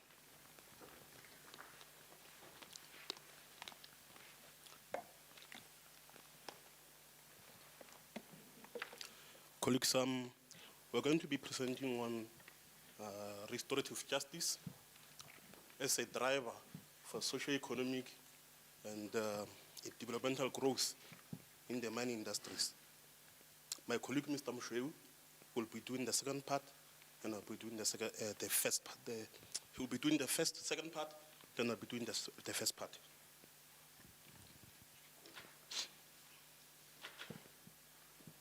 Thank you very much, colleagues. Am I audible? I can't hear myself. Okay. First, I'm going to deal with the introduction and the concept restorative justice overview. Then it is common cause that mining companies play an important role in our mining. Okay. Is it fine now? Okay. Better. Okay. As I was saying, the mining companies contribute a lot to our social economic development, and also to our social and also to our social economy, to our mining communities. Now, they also play influential role in a way that the communities must benefit from the mining companies. Then the starts here. When you check our NEMA, in other words, is our National Environmental Management Act, and our MPDRA does not deal with the principle of restorative justice. What is this principle, restorative justice? Restorative justice simply says, okay, all affected people must sit down or must be consulted and talk and come with a solution wherein everyone will be fine, without taking to each other to courts and so forth. Now, our current system that is using, or that is inserted in our legislations, they use a retributive justice. What is this? Retributive justice simply says, if, for instance, if you pollute, or if the companies add, they are going to pay. They are using the principle called polluter pays principle. And also in terms of NEMA, Section 28 as well of the NEMA is the one that it tells us about the polluter pays principle. Now, who's going to benefit when it comes to these principles of restorative justice? One, there must be what we call active mining community participation. Where do we find that? The Mallet judgment in the High Court read with Kobani judgment. It simply says, before you can make any decision, you must do what we call public consultation with those people who are going to be affected. Now, The other one is alternative dispute resolution. In other words, it advocates for ADR to say if there is any dispute or if there is any problem, sit down before you can go to court. Before you can approach the court of law, sit down, need mediator, solve the problem.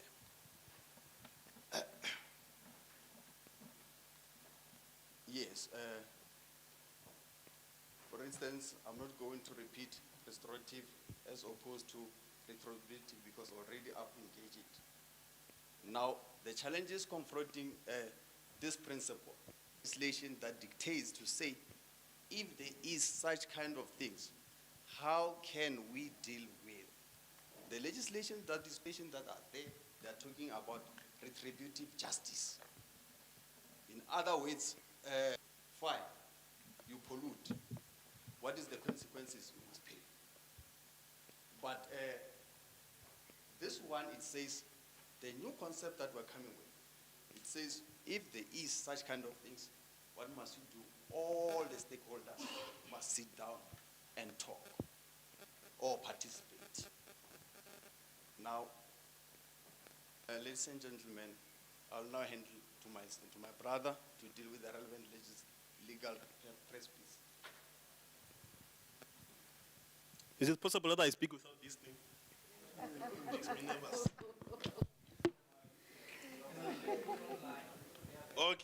Okay. Colleagues, the concept of restorative justice does not find expression in the existing mining and environmental laws. It finds its expression in the Criminal Procedure Act, more particularly provisions of Section 247. Because in terms of Section 247, what the court is saying is they have hope that the offender might be rehabilitated, then is given a second chance.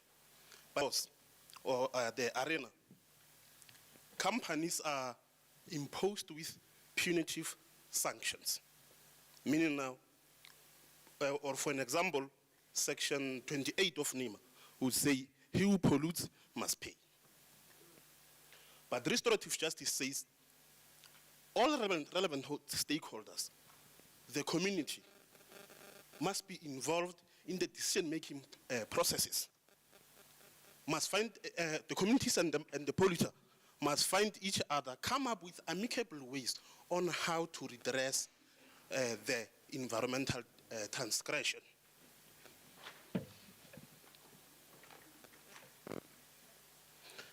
And then when you zoom through the provisions of MPRDA, which more particularly Section 37, it speaks of environmental management tools, which promotes responsible and sustainable mining.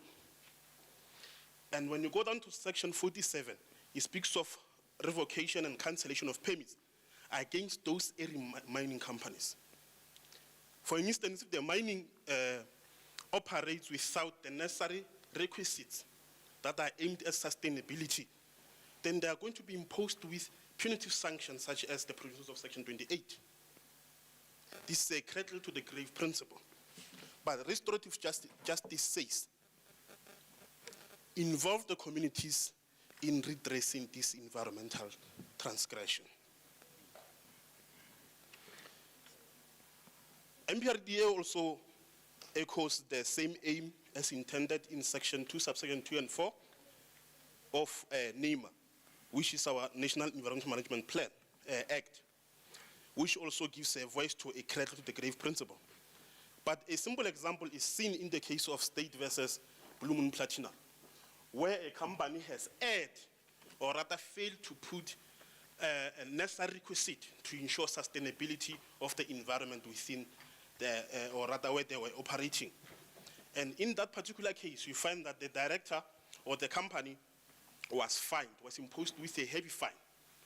And the court did not pierce a corporate veil or rather uplift the veil or the protection which is accorded to the director of a company in terms of the Companies Act. But this concept of restorative justice says it makes no sense to impose fines to companies because they are large entities. They will just pay fines and they move on. What about the well-being, health, and the surrounding, or rather the mining communities What about their interest?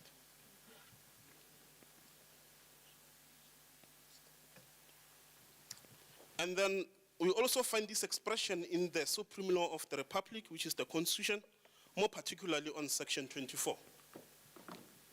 It makes a provision to an extent that everyone is entitled to an environment that is not harmful to their well-being and health. And it also echoes the relationship between the mining companies, the environment, and the mining communities. It says that this relationship is intertwined and is interwoven because it promotes a perspective that in all decision-making that involve the environmental harm, communities must be directly consulted. And an imperative question is restorative justice a tool to drive sustainable economical and developmental growth? And the simple answer is yes. The authors of this paper argue that it provides, or rather it entails, a promising framework which encourages a problem-solving conciliation mode of an approach. And then in conclusion, restorative justice aims to address environmental and social impacts through an amicable restorative approach in which all relevant stakeholders are involved in those decision-making. And the authors of this paper, colleagues, also recommend that there should be policy development on restorative justice. There should be training that is offered to the facilitators by the relevant ministry, which is the Department of Mineral Resources and Energy, and awareness campaigns on this restorative justice. In a nutshell, courts also need to be urged to develop, or rather to implement, this restorative justice approach when they pass sentences on erring companies, because it makes no logical sense to impose a fine to an entity which is only going to pay a fine and neglect the contaminated environment. Thank you. That was powerful. Thank you so much. Noted, sir? Noted. 1, 2. Noted, Prof. Maybe the last one, so that there are 4. Okay?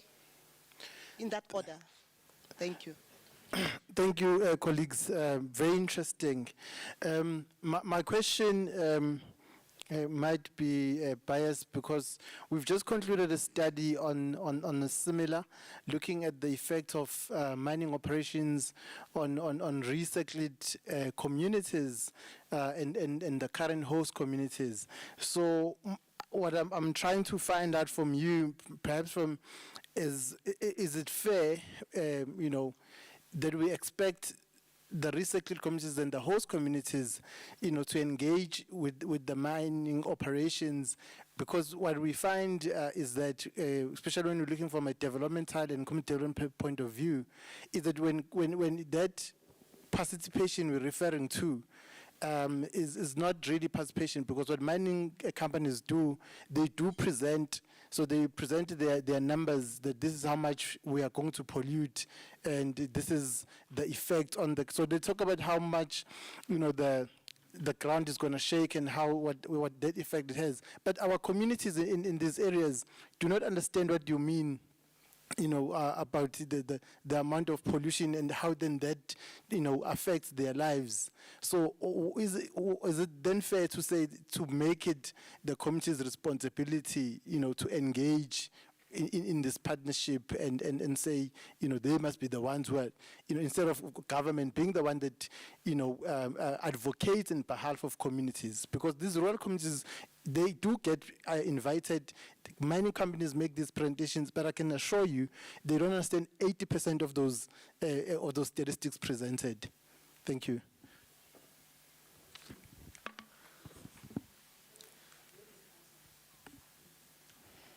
Thank you.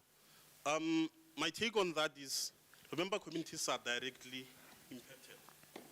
And what the government does is to develop policies through the Department of Mineral Resources. And it wouldn't be fair not to consult those that are highly likely to be impacted by those adverse mining operations. So in as much as they might not be literate on the issues of the impact that is going to be caused, they still need to be consulted so that they can know how is this environmental harm going to impact us? What are the tools that are going to be put in place to redress this environmental transgression? Okay, thank you so much for the opportunity. Mine is not really different from him because and looking at that restorative justice, you emphasized on the issue of participation of the community, and those communities, they benefit from those mining companies. So do you think if maybe there is some environmental challenges that they are being affected on, will they be able to voice out to say that we are being negatively affected, whereas they are still benefiting from those mining companies?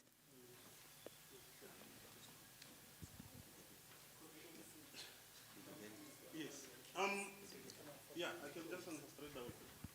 They can still voice those out. Remember, before the operation can start, they are consulted. They know very well that these are the tools that are going to be put in place. And if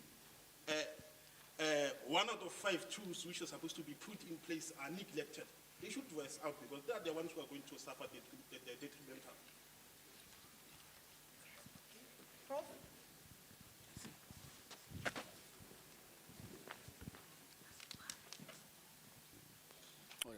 Thank you, colleagues, Mr. Paladi and also Mr. Mushwewu.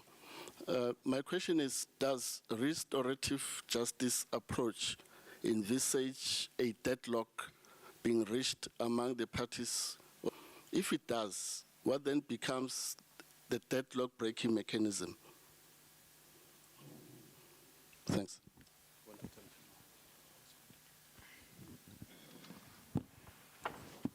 I think it does, because remember, currently what the legislature says is only impose sanctions, and then you find that expression of piercing of a corporate veil in terms of the Companies Act. But it's an exercise which courts reluctantly take when they dealing with mining companies. Rather, they impose a fine and then perhaps impose a suspended sentence on the directors and order them to rehabilitate. So if restorative justice is implemented effectively, then it can break that deadlock.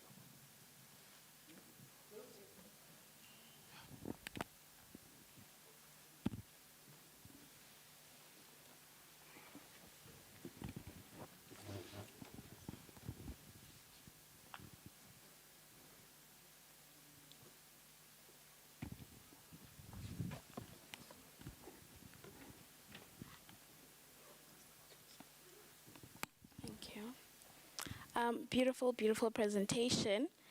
You are being bombarded with questions, so I'm just going to add an addition. You spoke about stakeholders, right? So it's safe for me to assume that one of the theoretical frameworks that you guys are using is stakeholder approach, or stakeholder theory rather. So just as an addition, you guys should consider looking at benefits theory as well, as you guys are looking at whoever is affected by a project, being the mining company or the operations of the mining company in this instance, should also benefit from the mining companies as well. So the benefits theory would be appropriate for your study as well. Thank you.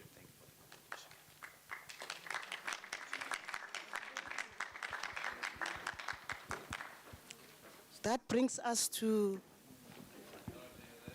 oh, sorry, the final word from you. Carl, I even forgot. Eh? But should I leave him? Oh, okay. They ran away already and they are indicating that time is gone. Let me just wrap up and thank everyone, and thank particularly the organizers of the conference. You know why I'm thanking them in particular? And the reviewers. When I say a conference is multidisciplinary, I mean this one.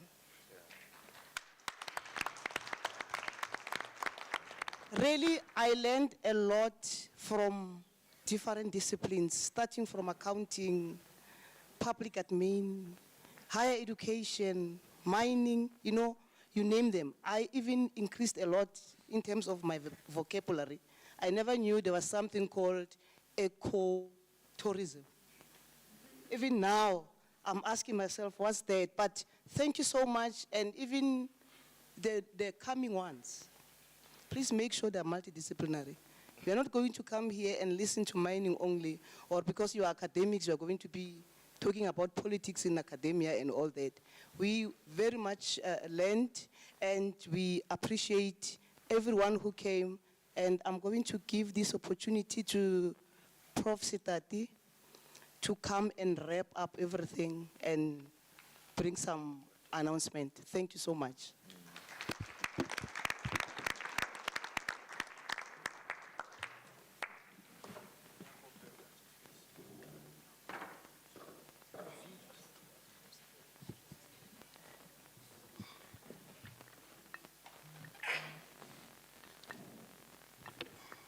Afternoon, colleagues. Afternoon. For the first time this week, I'm standing here. All the time I've been running around. On Monday, I walked about 75 kilometers in this room. In an international conference, you want to come with a story? Are you? Sound fake. Were you not aware that I'm running around? That first day, but second day, it was less than 2 kilometers. When I was allocated this shed, it was too small. But because of the first day, after going back to my room, I tried it. Then still I wanted to lose some. But then second day, that 2 kilometers, then reduce again some fats. So where's the evidence? And then today when I tried in the morning, because the first thing that I did, I woke up and I went for game drive with my group, and we have enjoyed. I can tell you that if you are going now, we are not going to see what we have seen in the morning, because there were some family meetings for those animals in the morning. Now each one of them went somewhere to get food. But let me, before I close, let me ask the committee to come for a token of appreciation. But before I do that, let me ask Professor Mokoena, Professor Goma, and Ndadem Jambezi to come and witness what we are going to do here. These are the faculty managers. And we are doing all this because of them. They have instructed us to do this. As they are coming, I am going to ask the committee, I'm calling the committee. Says Tepi. And says Maureen to come and assist, please.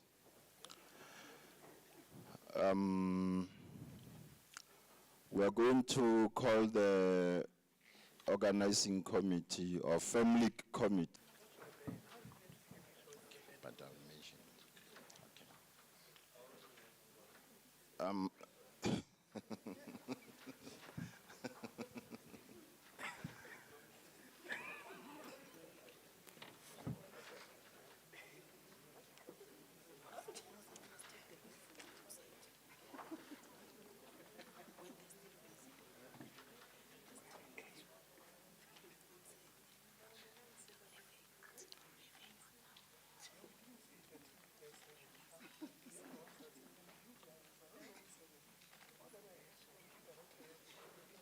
You don't have to leave. Maybe you can for now. Prof. Nguna.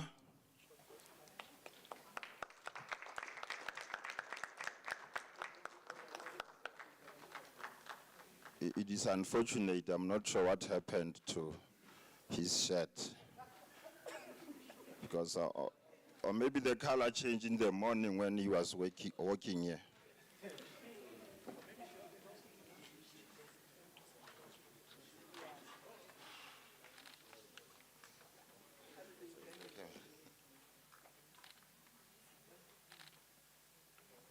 Thank you very much, Dr. Khalakhala.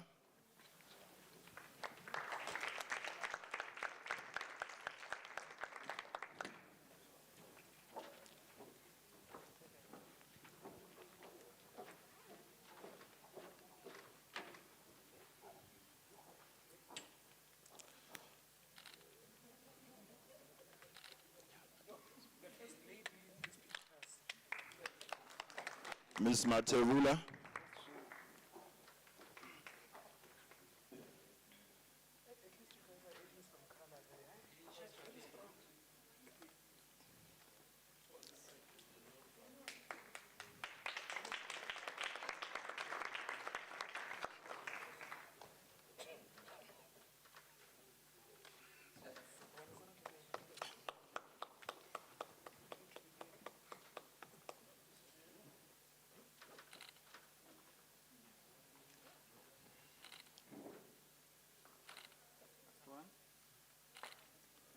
Prof. Tsuse. Oh, Prof. Tsuse is one of the committee member. Is one of the committee members, and then he is engaged somewhere. Prof. Van Niekerk.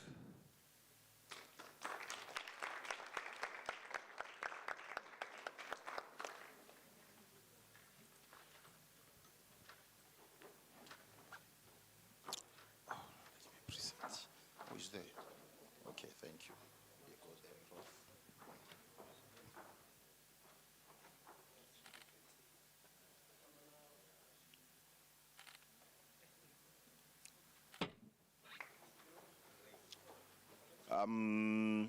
Prof. Rachidi.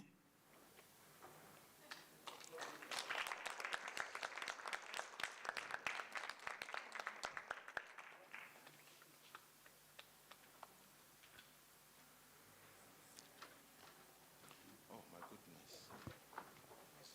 Must remind them.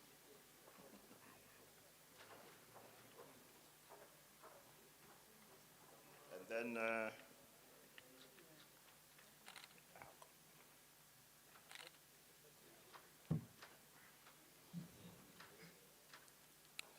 Mr. Njogo.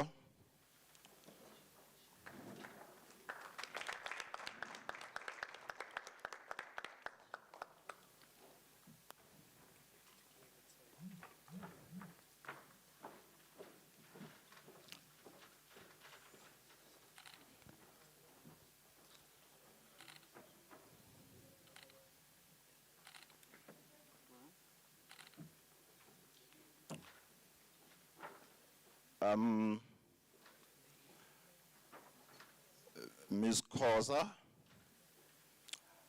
and Ms. Khoza and Gibson, Mr. Gibson Nyirenda and Professor Mazivandila, Prof. Tsuse are part of this committee. Colleagues, we have started early in the year with this committee for the purpose of making this event a success. We are only becoming friends today because it's the end of the conference. We have been fighting because everyone was contributing and bringing his or her ideas until ultimately we have agreed that in order to be successful, this is the way to take. But then I'll give you a brief background about the conference. And can I ask our executive to step down?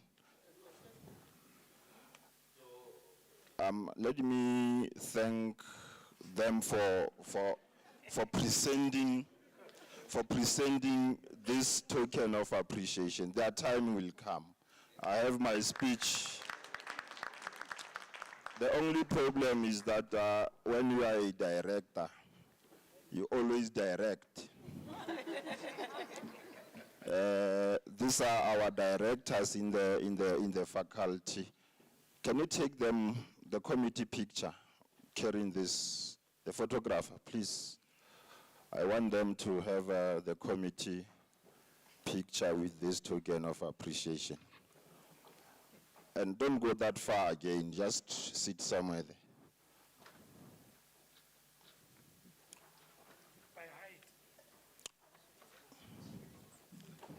Yeah, I can shift it to.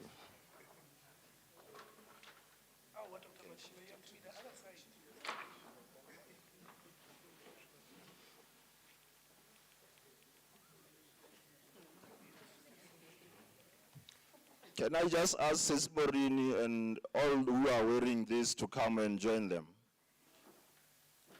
Sis Morini, Gillian, and Madala.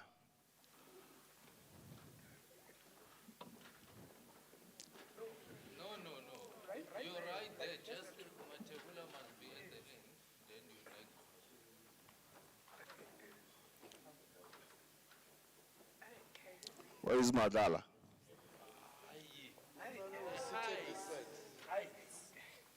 Let's just join them.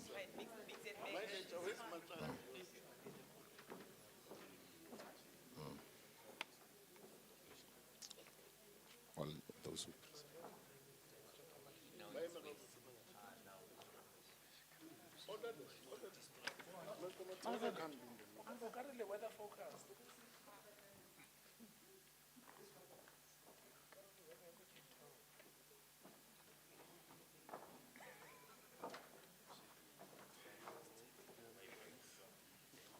I'm part of them.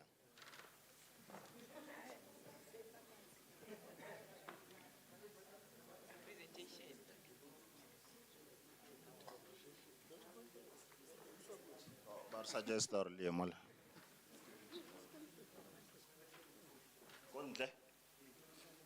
No. That we'll do later. Let us finish the program.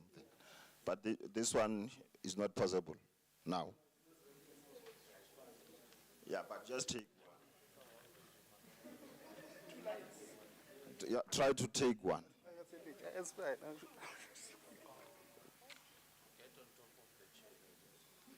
It's fine. Take another one.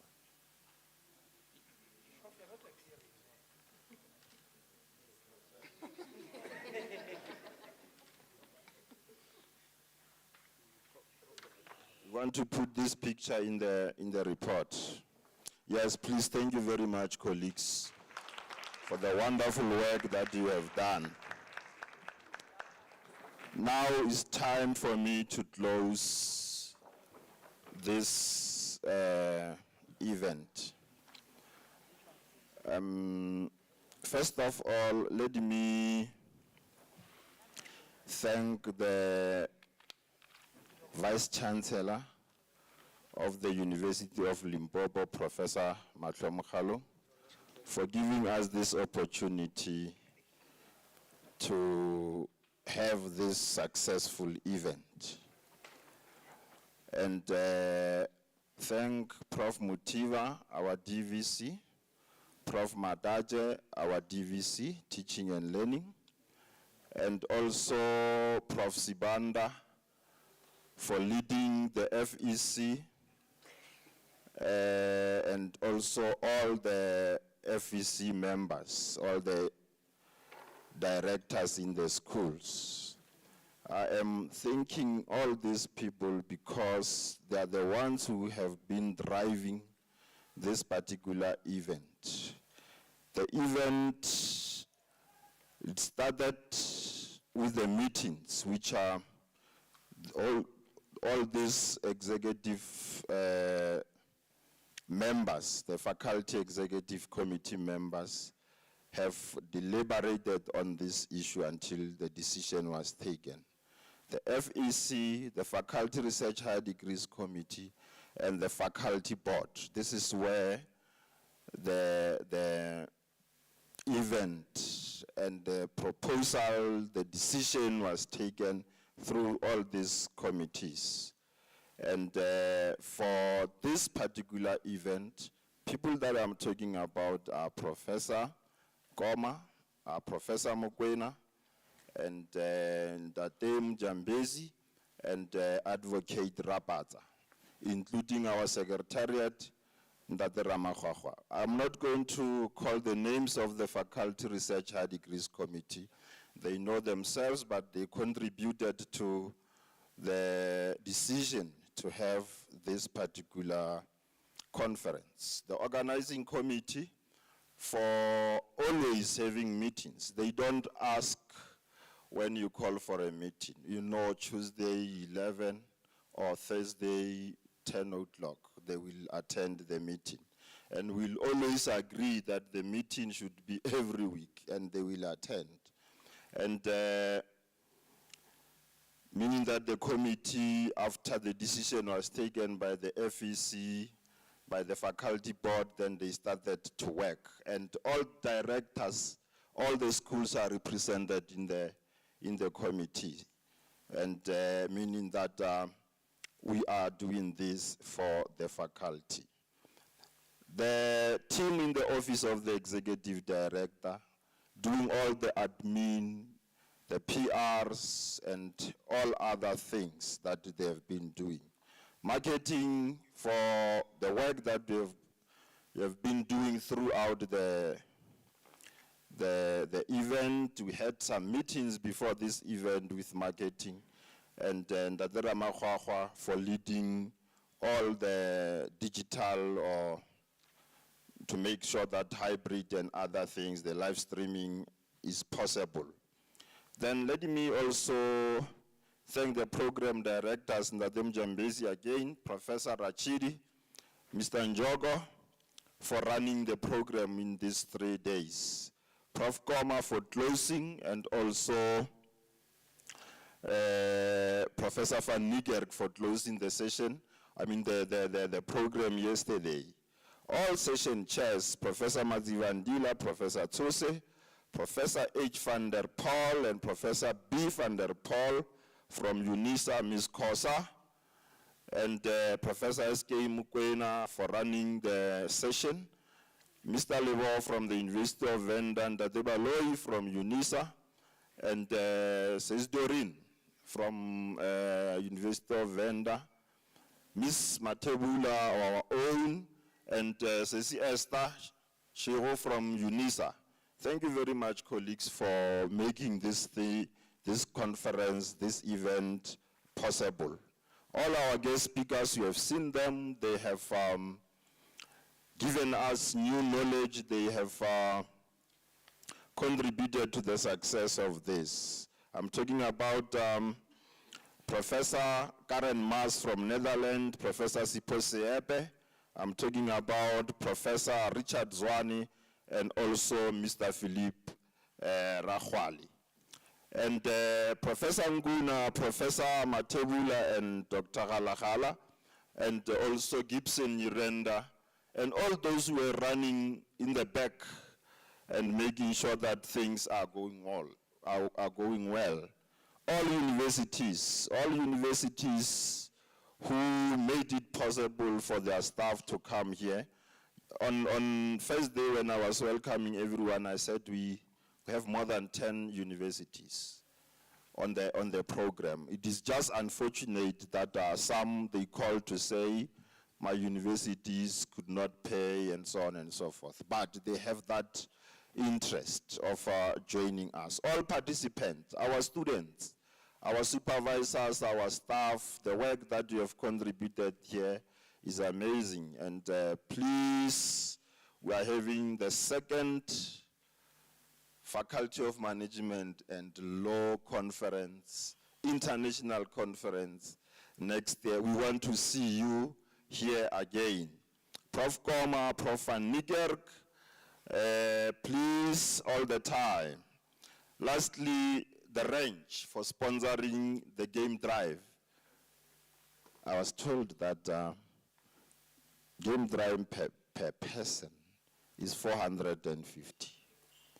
But when we were talking to them, they've agreed that no, we'll sponsor you free. I don't know why.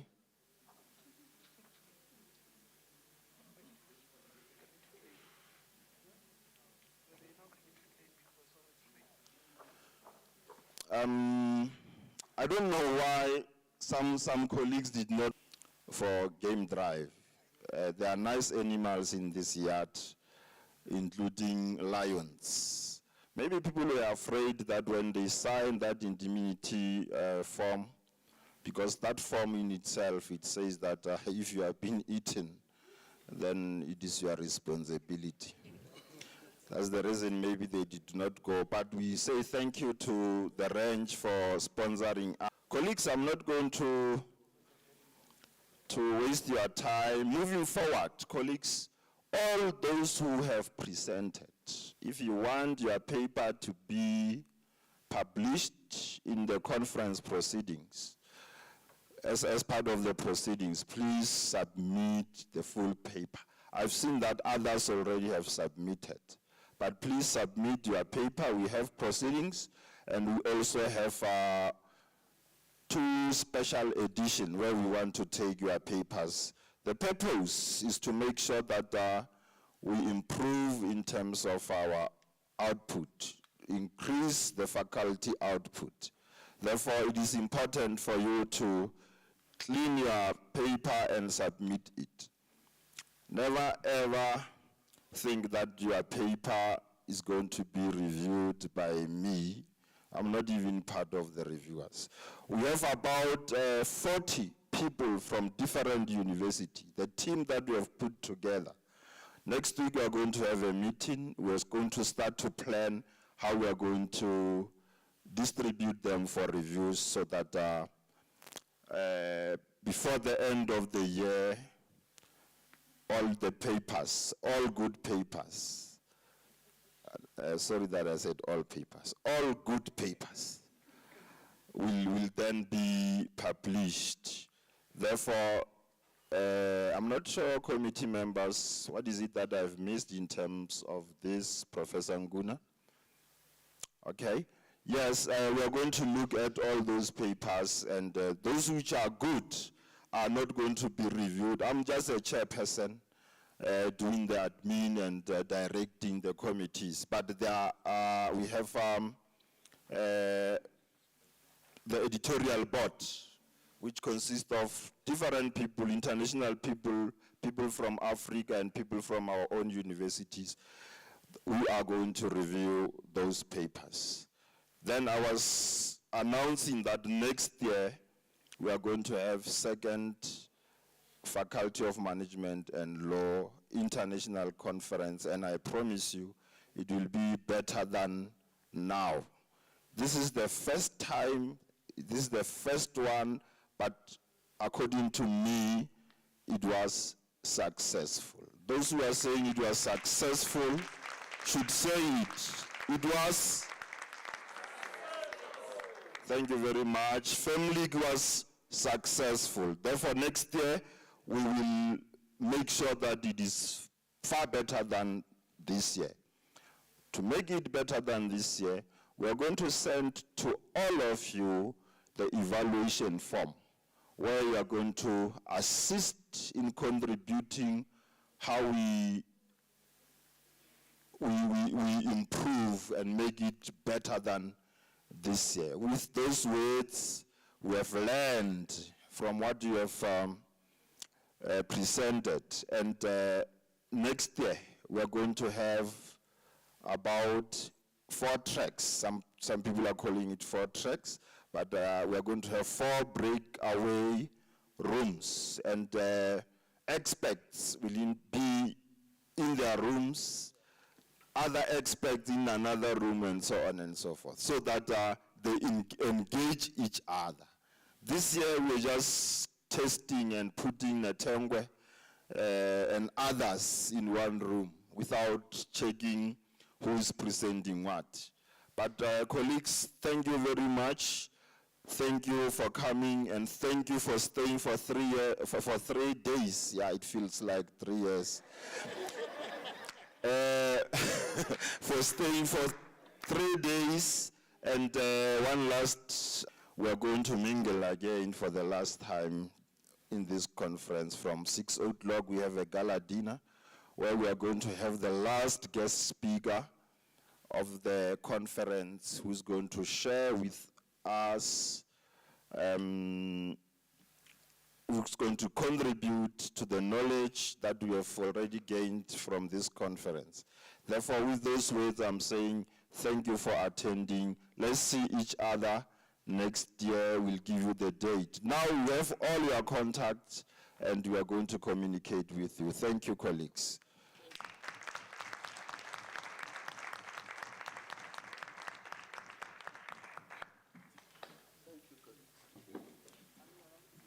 Yes, the venue for gala dinner is Merseta.